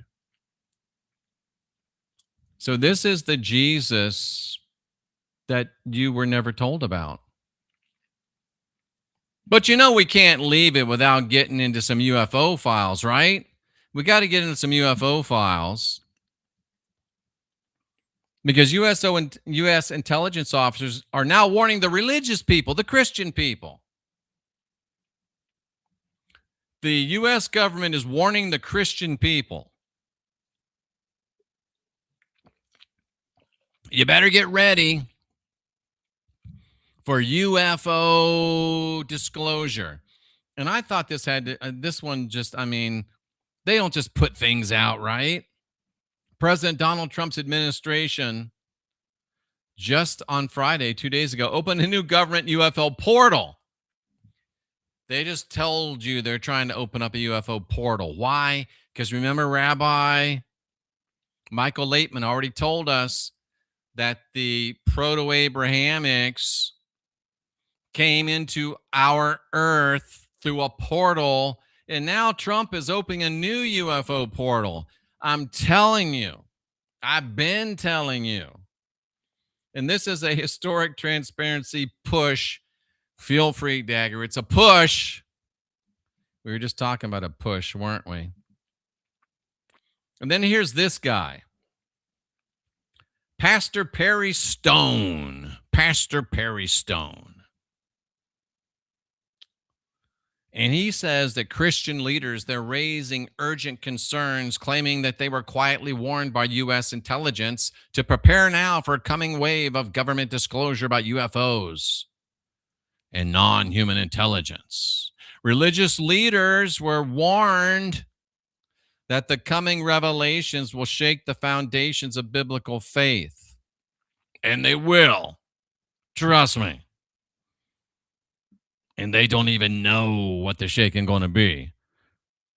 Whole lot of shaking going on here. Yeah. Get ready. You're going to have people who are going to say that there's galaxies and there's other creations and the whole creation story is a myth. Well, only because it is. And you're going to have people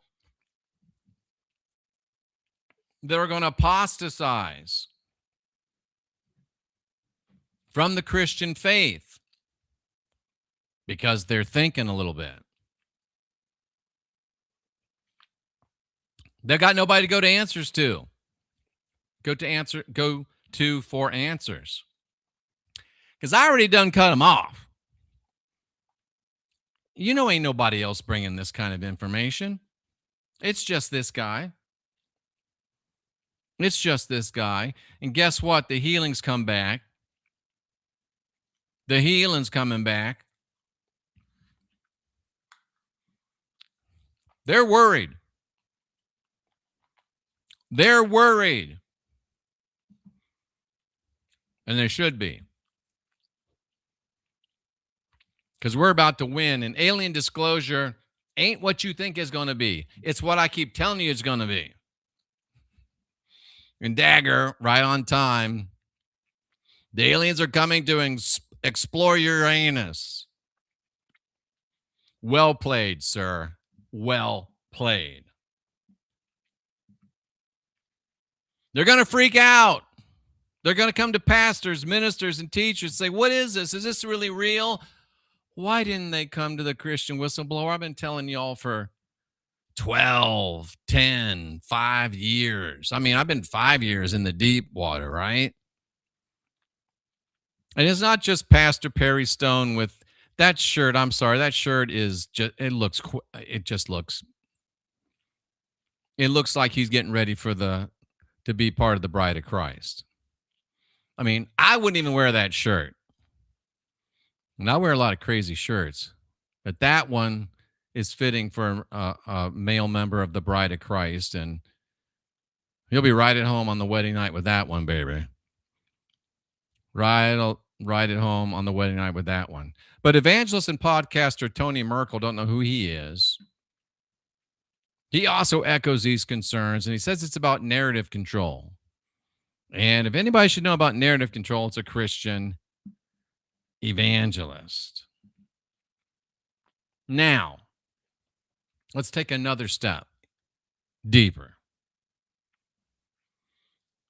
Scripture says this will be the great deception. No, it's not.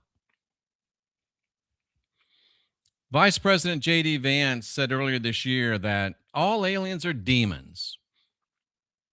And then the rocket scientist, Anna Paula, whatever the hell her name is. What's her name? Anna Paulina Luna. Not a rocket scientist. She says it's just like the book of Enoch. And I've shown you and proved to you that the book of Enoch is a forgery by a guy named Bruce.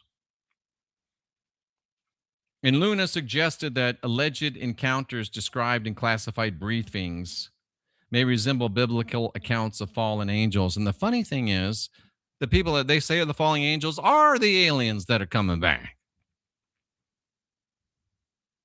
They are the aliens that are coming back.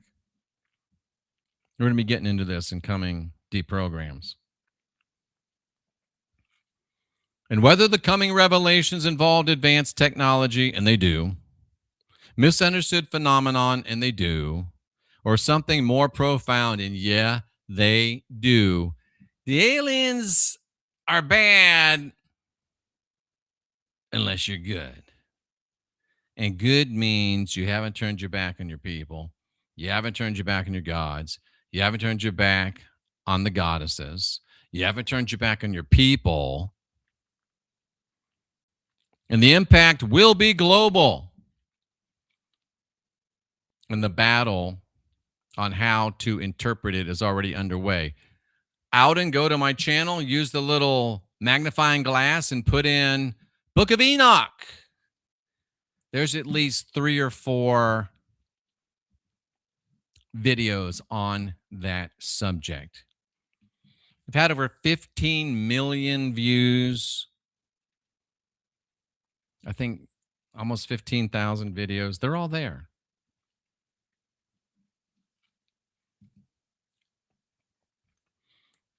Now I'm really going to get crazy. Are you ready to really get crazy right now?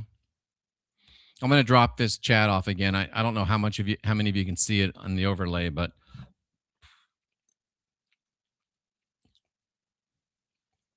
just a few months after Trump is doing his opening his UFO portal, right? Now comes Steven Spielberg with the movie Disclosure Day. It's coming out in June. When you guys were talking about this earlier in the chat, and you didn't even see me coming. Wait till you get a load of this.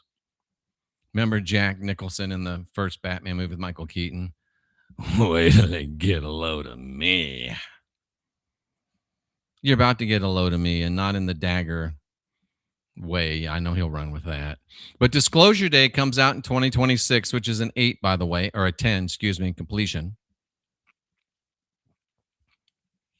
Disclosure Day is coming out by Steven Spielberg.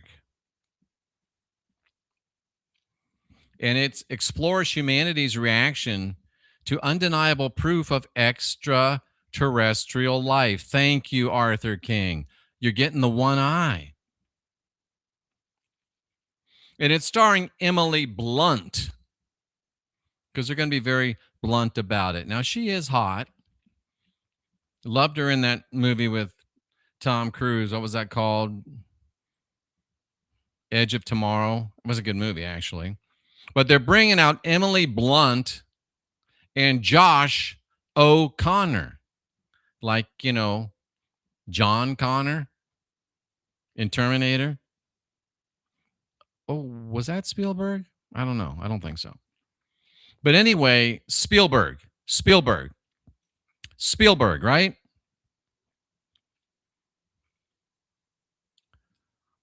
Do you know what Spielberg means? Well, first of all, Spielberg brought us Close Encounters of the First Kind.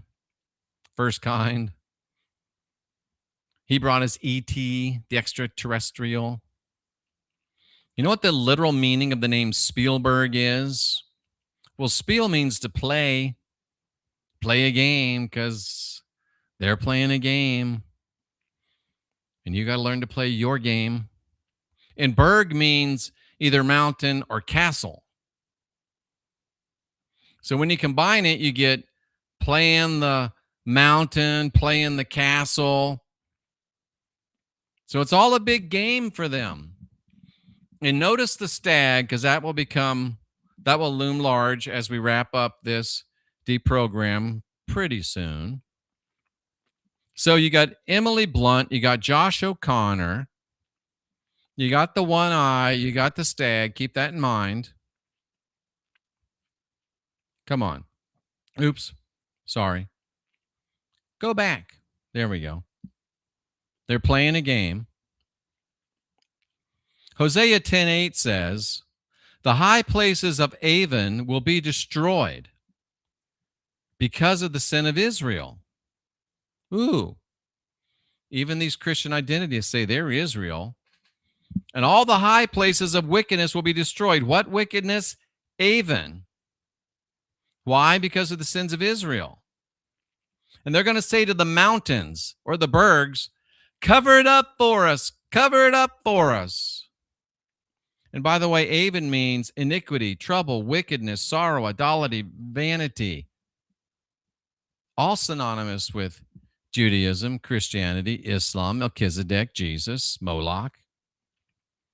And it even comes to the New Testament in Luke 23:30, which is an 8. Some of y'all know about 8.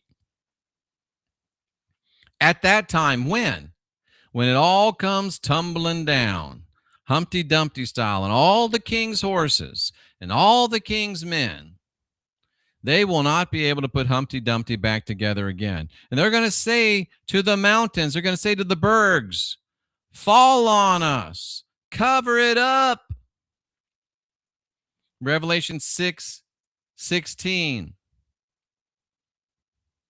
Fall on us, hide us from the face of him who sits on the throne and from his wrath.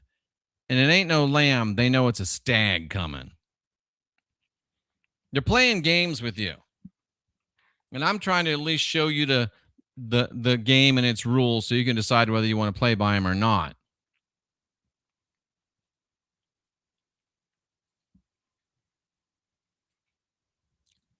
I'm going to give you just a little hint. Just a little hint. You got that right, Philby. 8 is infinity.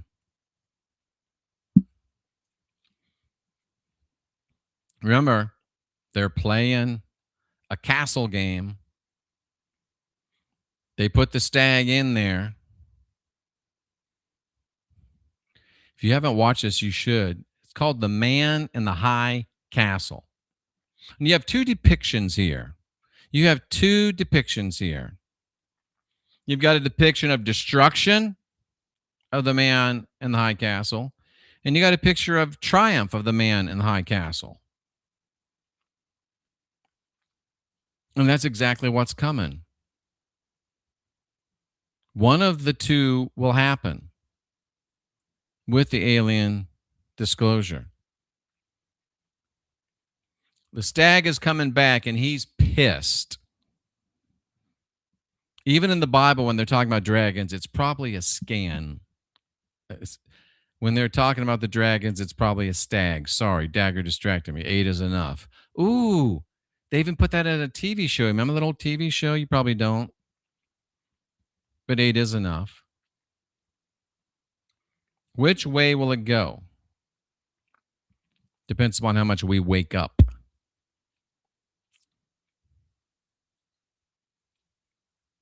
They know who's coming. They're hoping for this, but they're scared to death they're going to get that. The stag is coming back, and boy, is he pissed. Pissed. All right. I just thought I'd put that in there twice. It was so good. And I actually just forgot to take the duplicate out.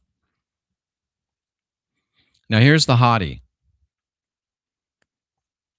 Emily Blunt. They're being very blunt.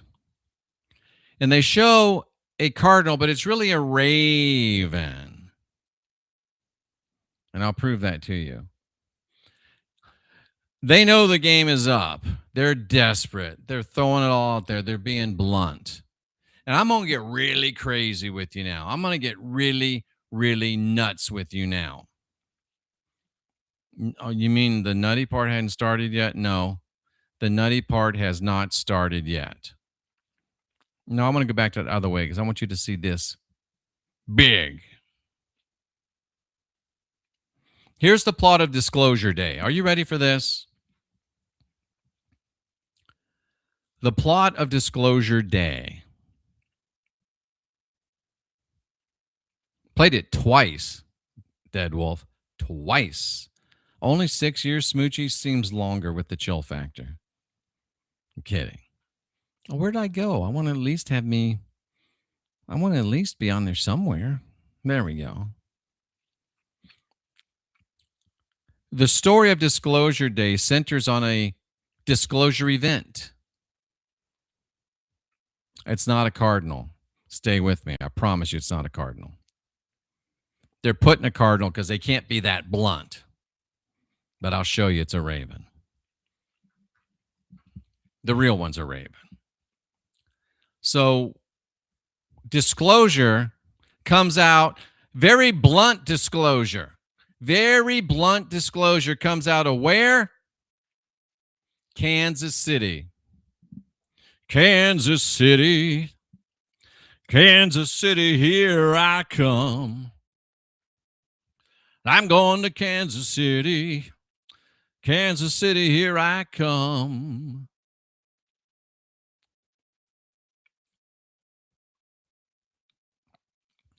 Has there been some blunt disclosure coming out of Kansas City? For 8 years, there's been some very blunt disclosure coming out of Kansas City. And this hottie, and that fits too. This hottie is a Kansas City blunt person giving disclosure. A meteorologist telling the weather, telling you what's going to happen, making the predictions. And she's speaking in an alien language during live broadcasts.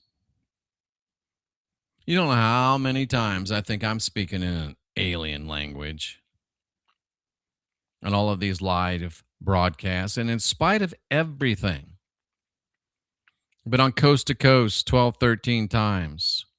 Had over 15 million views on this YouTube channel.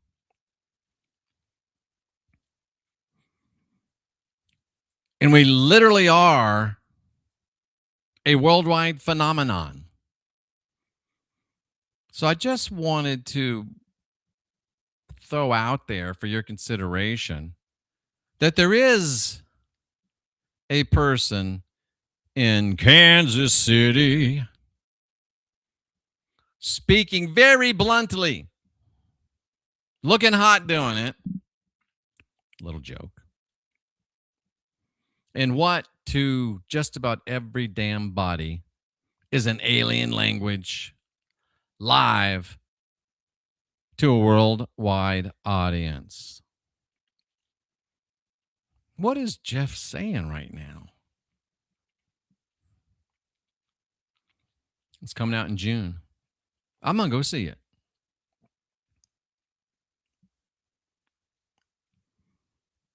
And Josh O'Connor, or Jay Connor, just like in Terminator, he plays a whistleblower. What am I called again? Oh, yeah. The Christian whistleblower. And he decides to reveal the truth to humanity. And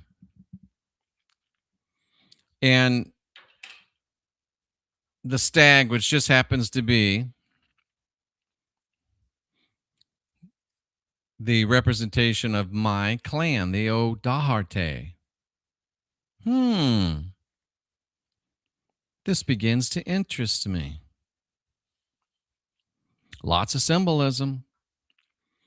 Maybe we're not just spinning our wheels. Maybe I'm not just wasting my time here in Kansas City. Just something to think about. Their game's up. The film incorporates governmental conspiracy. Do we talk about that? Whistleblowing. Do we do that? Do we talk about mysterious wildlife behavior? We just talked about the Sasquatch migrating from Ohio with the Tam Panthers, which doesn't happen because of the pieces of destroyed craft, which are falling as fireballs from the skies. And they say that, how many times have I said in the last month, start talking to the animals and they'll talk to you? And this Jay Connor, represented by the Stag, and the blunt Kansas City truth-telling, and this guy's a whistleblower, they're saying that Cardinals, but it's really Ravens, and I'll show you, are liminal messengers. They're telling you what the extraterrestrial presence is. I can say without fear of contradiction that I'm the only person on YouTube, and think about that. All of YouTube, there's only one person telling this message that I tell, connected to the extraterrestrial presence and who it's going to be. Did I mention it's the Stag? And he's pissed. And by the way, Daharte means the destroyers. Just casting seed, just throwing it out there for your consideration.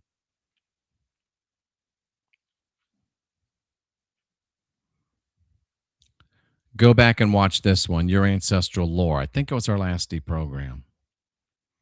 It tells you what's happening. It's winter time right now. It's winter. It's cold. I know it's not literally winter. We're talking a spiritual, esoteric reality. It's winter time right now. It's cold. And in fact, my first Substack post is that one. Go read it. If you have trouble reading, and Squatchy. We should just call her Squatchy instead of Smoochy. They will protect you. Because you know what? They're just as sick and tired of this fear and guilt, blood magic, Judeo-Christian mind control matrix as we are. They are. They're tired of it. I know it's hard. I know it's tough. I know it's rough. I know it's winter. But spring is coming, baby. You know, for about 12 years, I said, we're the last generation of real humans. And every week, 10 or 12 people would say to me, what the hell are you talking about? What the hell does that mean? You know what? Since 2020, I haven't had one person ask that question. That's called being ahead of the curve. And I'm drinking distilled water with electrolytes and creatine. And I'll admit it, pick a melon.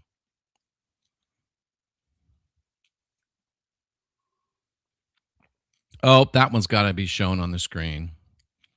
I got to show that one on the screen. Boom. Smoochy, Squatchy. We're going to call her Squatchy. I'm so happy I found you, Jeff. Finally a believer. You know, Smoochy came to this channel cussing me, screaming at me, yelling at me. I think I probably banned you a few times, Smoochy.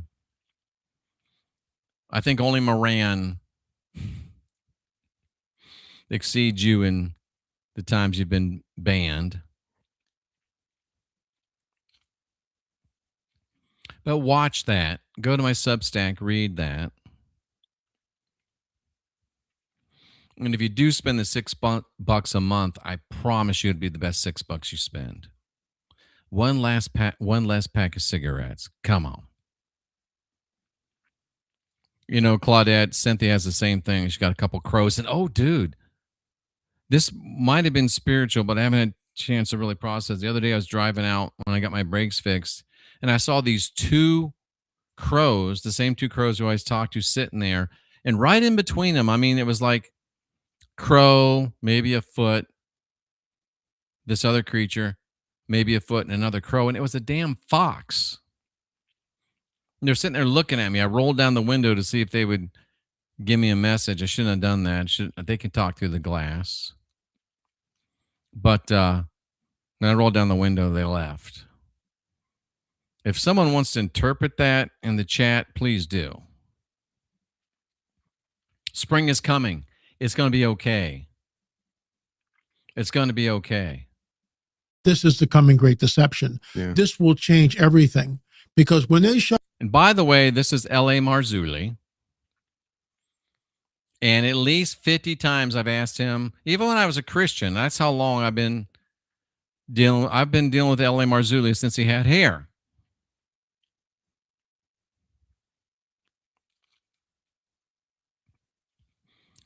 And I've asked him I've asked him at least 50 times to come on the Deep program. I offered to go to his place. Let's have a talk. He wouldn't do it. So he's a coward. He's a coward. But he's a Christian, so I guess one follows the other, typically. See, those are the things I shouldn't say. But at any rate, he's right. Christians aren't ready for the great deception, but let's let this play out. Up, they will tell us, we seeded all life on this planet. We genetically manipulated early man. We started the world. And just to be clear,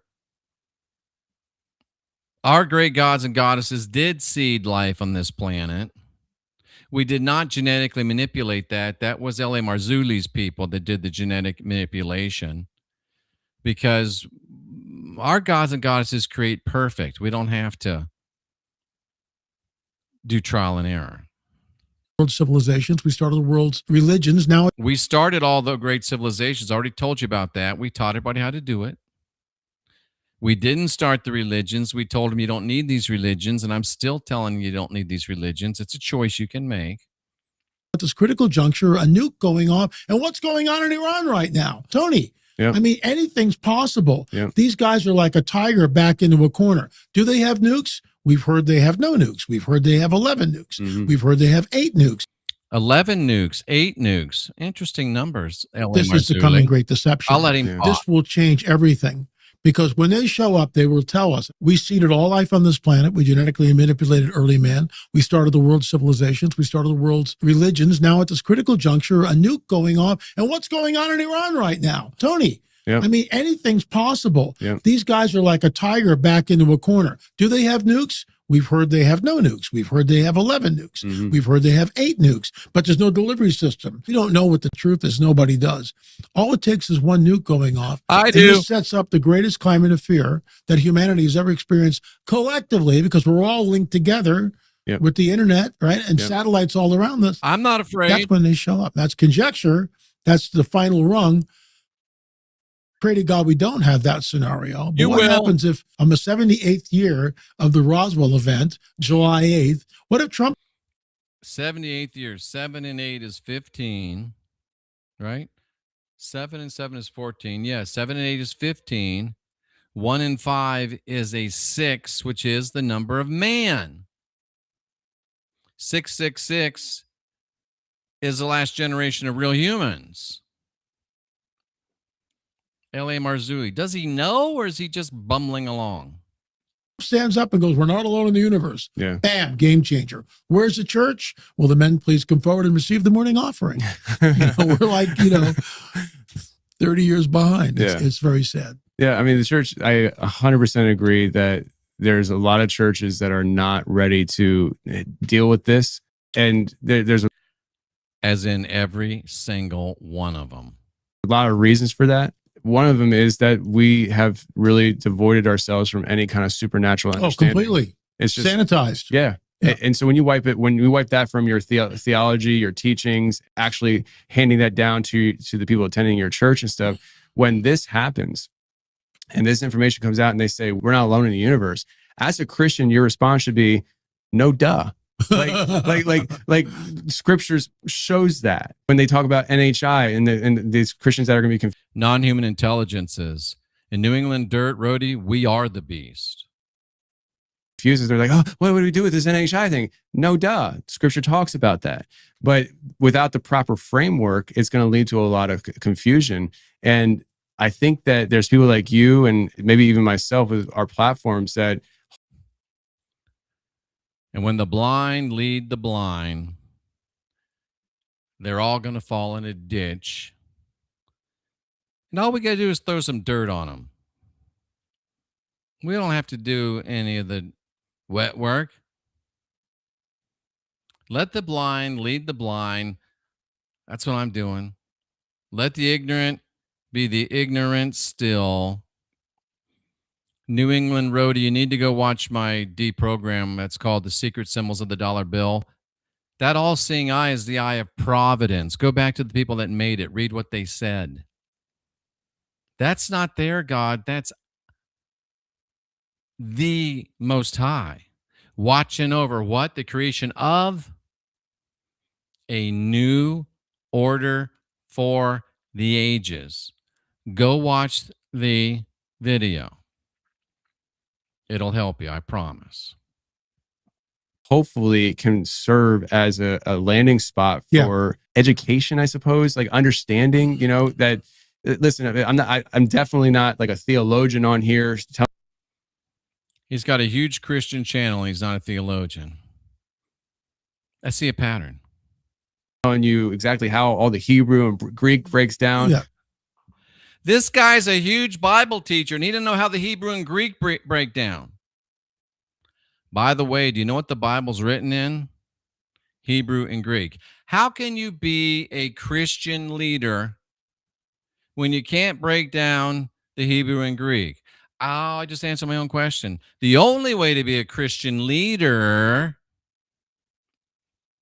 is to be able to break down the Hebrew and the Greek.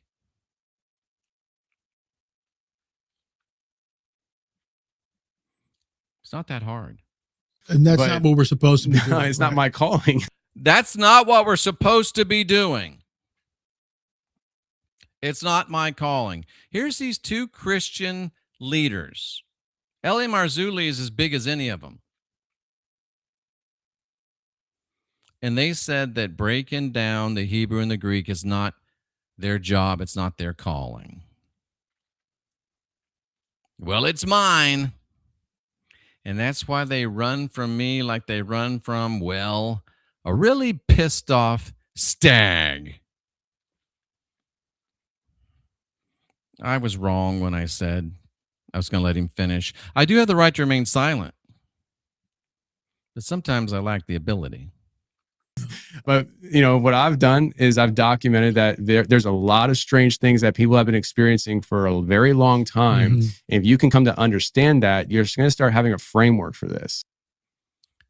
But how? Remember they said in that article that the Christians are going to come to the pastors and the preachers and the Marzullis and whoever this guy is, Tony. And they're going to say, what's going on? And what are these guys going to say? Oh, that's not our job. That's not my calling. Just refer them to me. I break down the Hebrew and the Greek. It is my calling. That's why y'all are afraid of me. I might be the most feared man on the internet. I might be.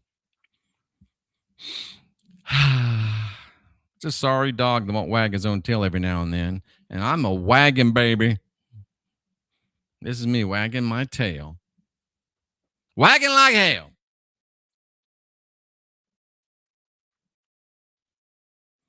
Do we have one more? It says it again, cut off from the end of Daniel. What is the Apocrypha? A certain group of books of the Bible that used to... I asked this dude to come on the channel. He said he'd think about it. I'd love to have this dude on the channel. I am going to let him finish. And he's dropping some bombs right here about the Apocrypha.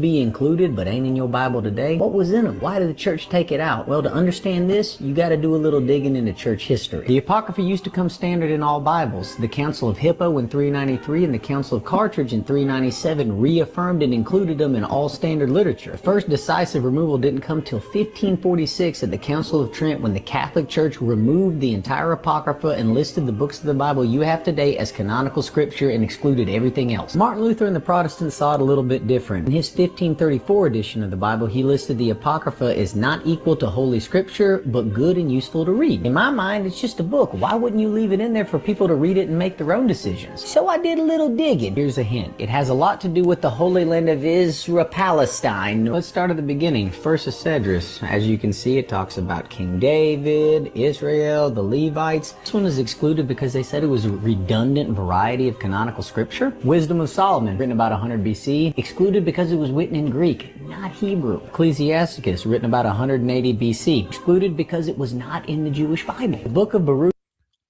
So why didn't they exclude all of the New Testament? It's also written in Greek.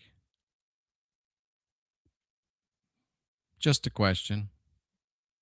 Was written by the prophet Jeremiah scribe, and it was excluded because it was not in the Jewish Bible. The history of Susanna, it even says right here, set apart from the beginning of Daniel because it is not in the Hebrew. This Bible was written in 1812, 214 years ago.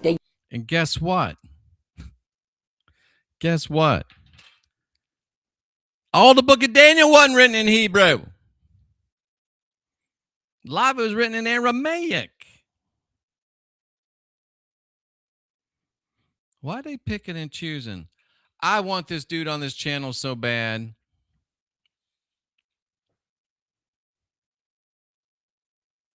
They kind of say the quiet part out loud. I don't think anybody noticed. Maybe we notice it now. I take real issue with the first book of Maccabees because this is a historical account of a Jewish revolt that happened about 160 BC, and they excluded it because it wasn't in the Jewish Bible and because they said it was written about 100 BC, which is crazy because the earliest book of the New Testament was Mark, and that was written about 50 years after Jesus died, which is about the same time period of Maccabees. The book of Manasseh is excluded because it was not in the Hebrew canon. Lastly, the destruction of Bel and the dragon. It says it again, cut off from the end of Daniel. Why? Because it was not in the Hebrew canon again. And not to get off topic, but they tell us dragons aren't real, right? But dinosaurs are. What is a dinosaur? A large reptile. What is a dragon? A large reptile. You ain't seen the skin on none of these. How do you know a dragon and a dinosaur ain't the same thing? Valid point. Why did they take it out? I'm not sure, but I've identified a common thread. It seems that these guys right here are always behind the scenes pulling the strings. It's the Christian church doing it, but only because it was not in the Jewish Bible. These guys right here own the media, the bank. Did you hear what he just said?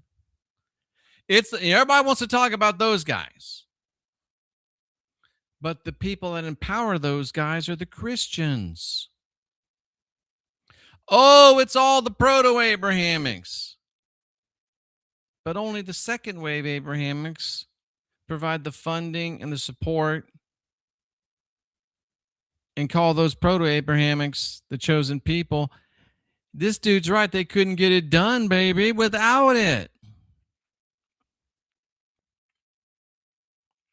And all the adult film sites? I'm not sure why these guys didn't want the Apocrypha in your Bible. I'm also not sure why they took Palestine out of the Holy Land. But I'm fixing to put these things online so we can all read them and decipher them together because there's some shit in the game.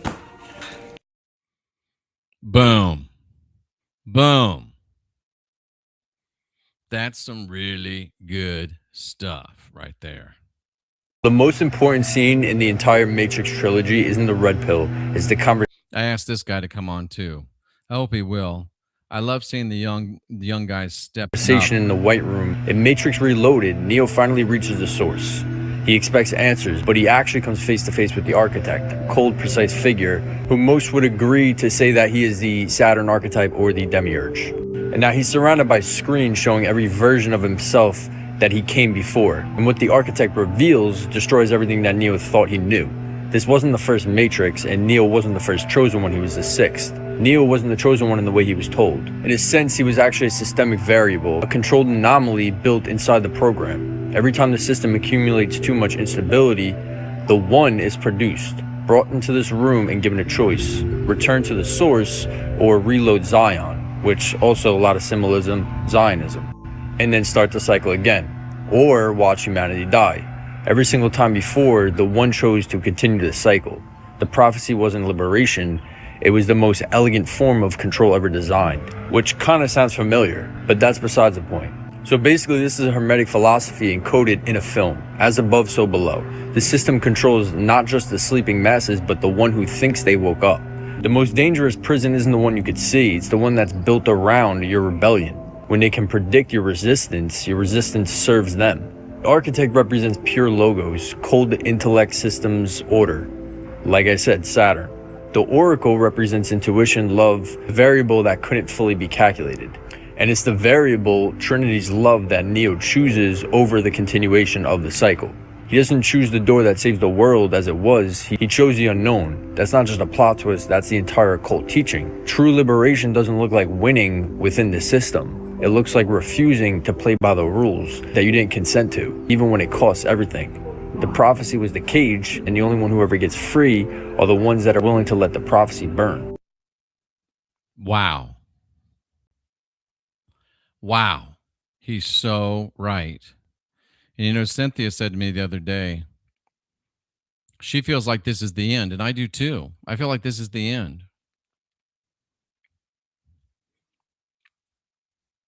We are the one. We're the one burning it down. And I got to watch Matrix Reloaded. I didn't watch it. We're not, if you're still trying to save this world, you're backing up. This world can't be saved. This government can't be saved. This financial system can't be saved. These religions can't be saved. It's time to burn it down. It's time to get back to your ancestral lore, wait for spring, and rebuild. This morning, officials are racing to contain the deadly hantavirus outbreak that has killed 3 people. We need to be... It's a deadly virus. It's killed 3 people. Hell, there's 9,000 immigrants that you let in that have killed way more than 3 people, but you don't want to get rid of them. Don't fall for this stuff again, guys. The most important scene in the entire Matrix.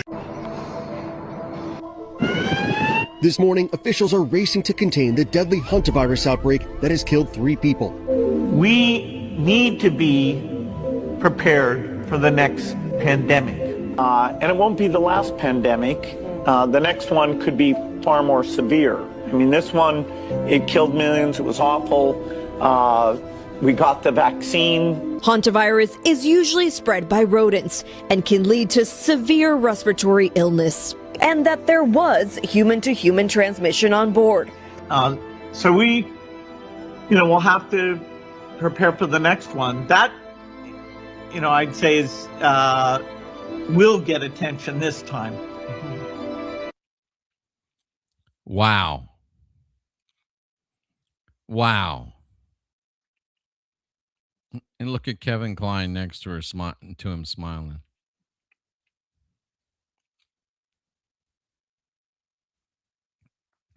And oh, by the way, Colleen sent this to me late. MAGA Christian evangelical leaders, that's redundant, gathering at Mar-a-Lago to bless and dedicate a golden statue of Donald Trump.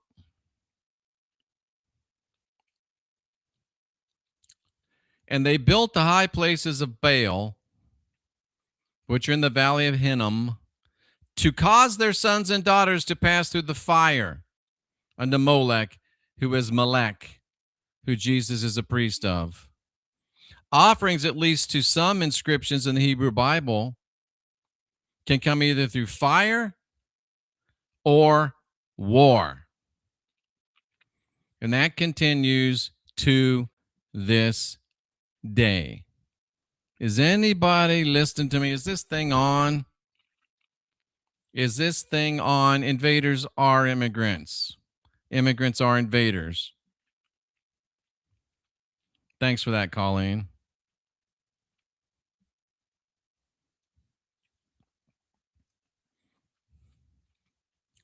And if you're still on the Trump bandwagon, this might give you something to think about. Just listen to this. I promise I won't say nothing. Just listen. So this is an email from Howard Lutnick to Jeffrey Epstein. Hi, Jeff. We are landing in St. Thomas early Saturday afternoon and planning to head over to St. Bart/Anguilla on Monday at some point. Where are you located? As in, what is the exact location for my captain? Does Sunday evening for dinner sound good? I have another couple, Michael and Mary Lerman, with me on my boat. This is the wildest part right here. And each of us has 4 children. Doesn't list their name. I want to point that out. He says 2 16s, 2 14s, a 13, a 12, an 11, and a 7-year-old. I remind you, this is 4 years after Jeffrey Epstein was convicted. How this guy has a job today is a disgrace. There is no room. Fired! I'm done with these fucking people. Fire this guy right now. I love to see the young people getting going. Do you know who Howard Lutnick is? He's your Secretary of Commerce right now in the Donald Trump administration. Maybe Trump isn't a conundrum. And I should have clipped this, but Trump said weeks ago at the most, oh, Lutnick is doing a great job. Maybe it's not a conundrum. And that is it. That's the end of the deprogram. I didn't figure out how to do the calls. My bad. I'll figure that out tomorrow. But let me just give you a little preview peek of what I've got coming up in the next few deprograms. So I think it's going to excite you because it excites me. Here's what we got coming up. Look at this one right here. This is going to be, man, this is such an amazing deprogram right here. Based on a article sent to me, written by Randall Hilburn, great friend of the channel. Dudes, look at that. The war between the sky gods and the earth gods. You got to see that. That'll probably be Wednesday night. Probably. I got so much going, though. I don't know when to bring this stuff in. And check this one out. I shouldn't put this up. I'm not going to put this up because somebody will steal it. Talking about aliens. Something that's never, ever been said, a theory that's never, ever been shared about aliens. How's that even possible? Hanta in Norwegian, I know, or is it Hungarian? Means false, phony, lie. I don't know about Hebrew. I don't think Hebrew. Well, I'm not aiming at Arthur King, but I just want to help you. Let's do this. When you hear NASA means deception, no, it really doesn't. When you hear these things, this is what you do. And Arthur, I'm not shooting at you. I'm just trying to help us all out. Watch this. So you hear somebody who is smart say, Hanta in Hebrew means deception. And I hope you're right. But the way, I mean, even when Cynthia says this is what I do. I go to Bible Hub. I go to BibleHub.com. And I go right here and I'll put in Hanta, H-A-N-T-A. It might not even be a Hebrew word.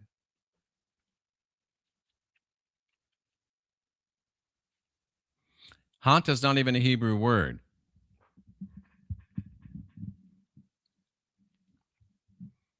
Let me look somewhere else real quick. I'm just going to type in what is the Hebrew meaning of H-A-N-T-A. I'm going to hit enter. Oh! Arthur King is right and I'm wrong. But I don't need to be saying stuff because Arthur King said it. I need to be looking stuff up. Because look at this. Arthur King, thank you for helping me. I was wrong. And that don't happen very often. In Hebrew, hanta, it's probably Yiddish.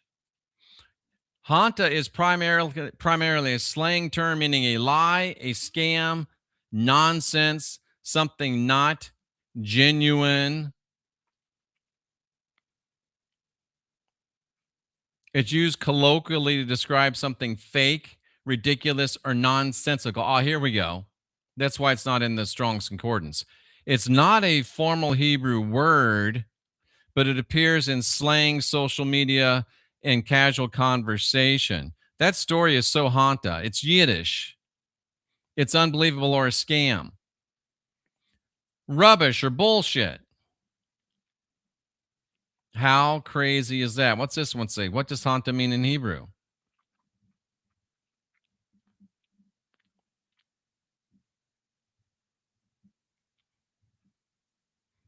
Well, come on. What does it mean?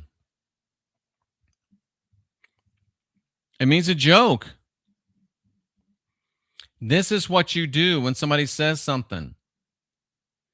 And you'll find out some real stuff. See, here's the Hungarian. Cynthia sent me that. Hungarian, it also means nonsense.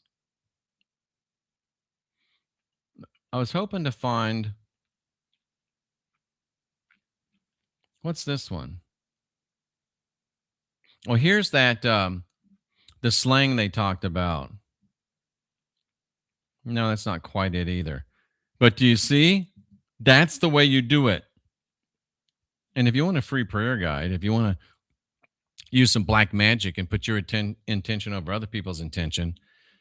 Oh, you didn't see that one. It didn't go. But yeah. Arthur King. Boom. He was right.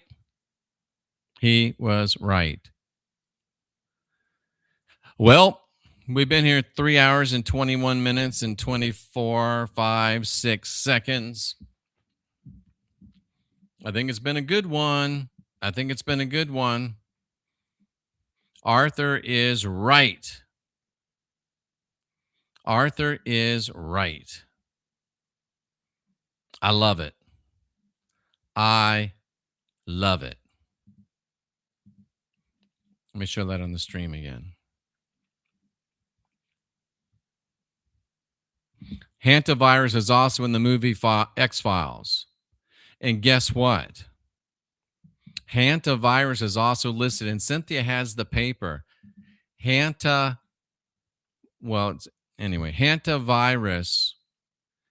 is listed as a, what's it called? As a symptom of the cupcake. The cupcake. The cupcake came from the hantavirus comes from the cupcake. It's a side effect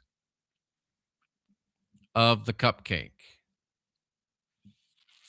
How about that? They're telling you that it's bullshit. Wow.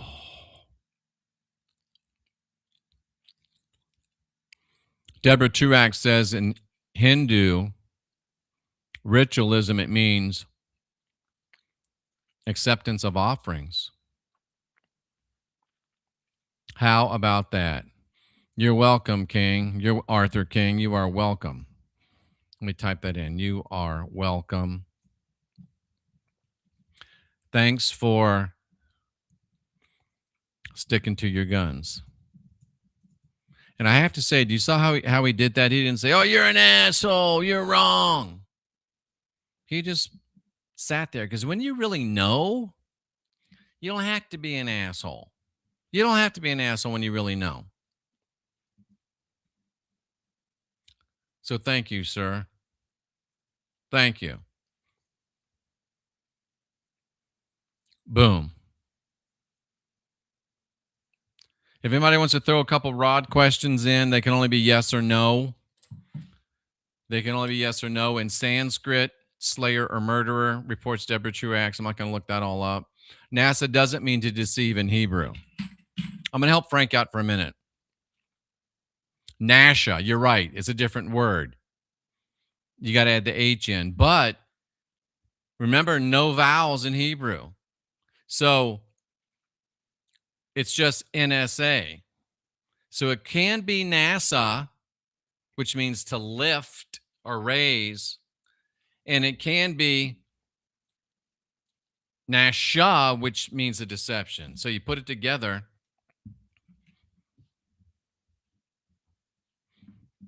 And you got the real meaning of NASA. So see, when you look it up, you get the whole enchilada, as my dad used to say.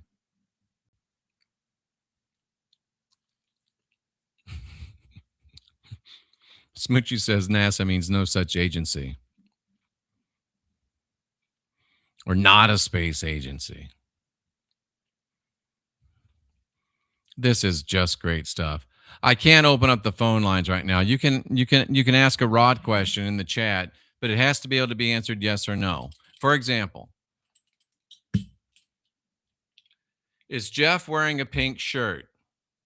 That's a no. Is Jeff wearing 3 damn rings and 2 bracelets? Yes.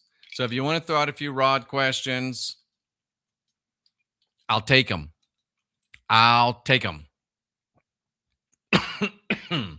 I'll take them. Throw them out. Or don't. And we'll end it. We'll end it. How about this one? This is something that came across my feed. And Dagger, I really appreciate you sending all those clips. Except I get so backed up, I can't use them all. Can't use them all. Alden asked a question. Read it there. Yes, emphatically, 100% is the answer to that question. Now I'll ask this question. Are the real aliens actually coming to save us?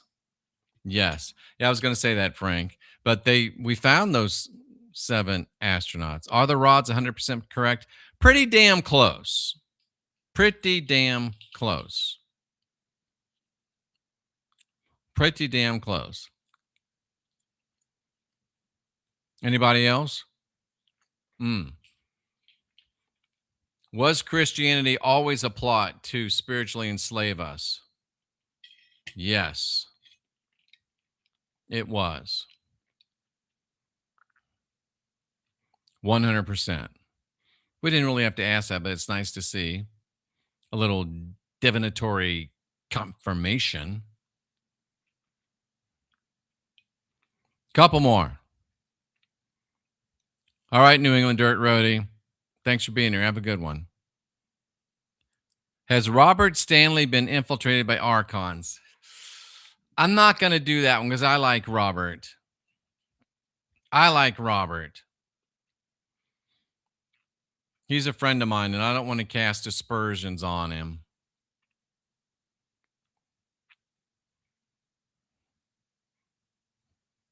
I'm going to punt on that. I'm sorry. Robert's a friend of mine. I just don't want to do it. Sorry. I don't think you've ever seen me do that before, but I just don't want to do it. I love Robert. Will Antarctic tech be given to humanity? Yes. Was Jesus a white man? No. Was Jesus a man at all? No. No, Robert did not get born again last year. I'm going to have to ask. No, please no. Did Robert Stanley get born again last year? It says no. Did Robert Stanley get born again last year? No. I'm gonna text Robert and I'm gonna ask him. I sure as hell hope not. Krista, let me take it a step further. Was Moses even real? No. Has Moses been presented as a woman? Sort of, it says. I'll take a few more.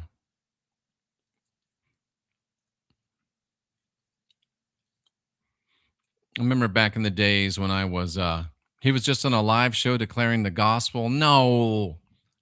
Say it ain't so. Say it ain't so.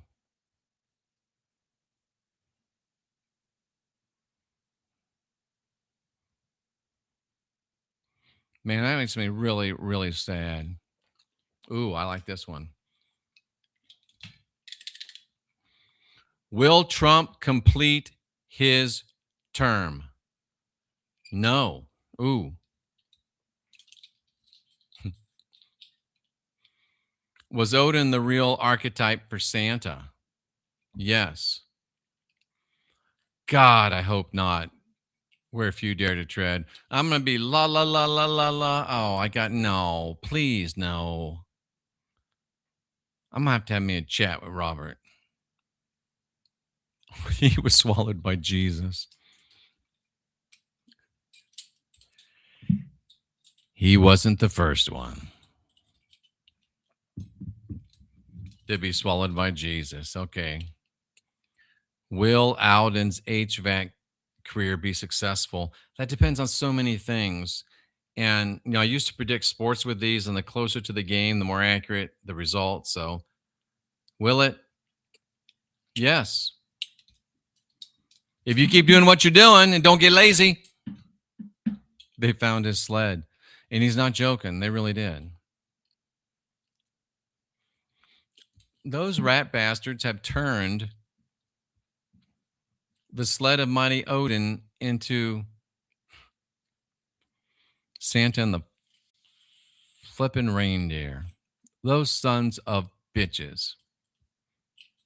Oh, we know the answer to this one, Chris, I think. Does Satan protect the virgin on the hill? Yes. That's a deep one. I know that you're deeper than us on that. Okay. We're going to call it a night. Me too, Philby. Did y'all enjoy Ashes? I enjoyed Ashes. Help me get some new blood on this deprogram. Not new blood, some new talent. And I especially would like some great female talent because we need some more of that. Appreciate you all. I love you all very much. And I really, truly do. You're the last generation of real humans.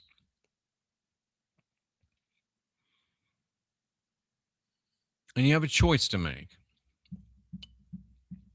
Do you want to believe that you're filled with original sin? Or are you open to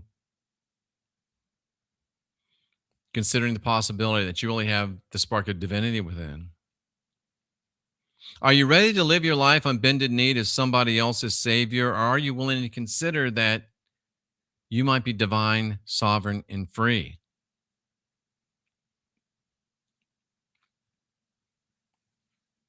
Thank you so much. This world will be better than it's ever been. Sooner than even we can imagine. Because we finally WTF up. And we realize we're the last generation of real humans. We're winning. We're the last battalion. And there's an old kosher disclosure that says The wealth of the wicked is laid up for the just. We've shown you over and over and over who the wicked are. And I think you got a really good idea of who the just are. So we got something coming our way. Little thing I like to call retribution. Not only are we going to get out of winter soon, it's going to be spring.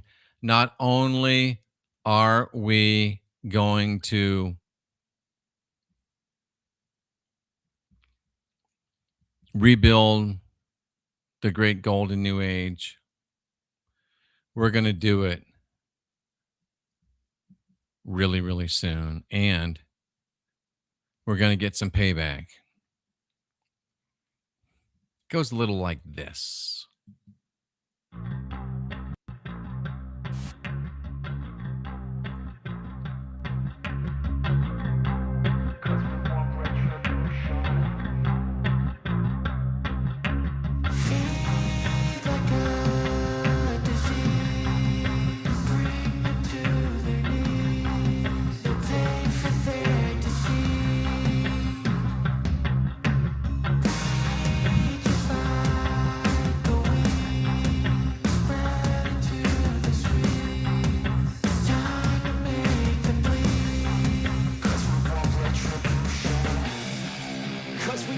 Retribution. Oh yeah, we want retribution. Oh yeah, we want retribution. Oh yeah, we want retribution. Yeah, we ran out of patience. Boil up with the cold hard hatred. I can feel the vibration. Feet in the streets, it's a new sensation. I wanna break faces on the pavement. I wanna make greatness look complacent. Adrenaline awakened, I can taste it. We can make an impact, grab and then take it. Like a disease, bring them to their knees. Take for their disease. Rage is like a weed, spread into the streets. It's time to make them bleed. 'Cause we just want retribution. Let's go light up the darkness. Make true of an empty promise. Flip cards into weak and harmless. Take to the streets and turn them to a mosh pit. 'Cause we want retribution. Oh yeah, we want retribution. Oh yeah, we want retribution.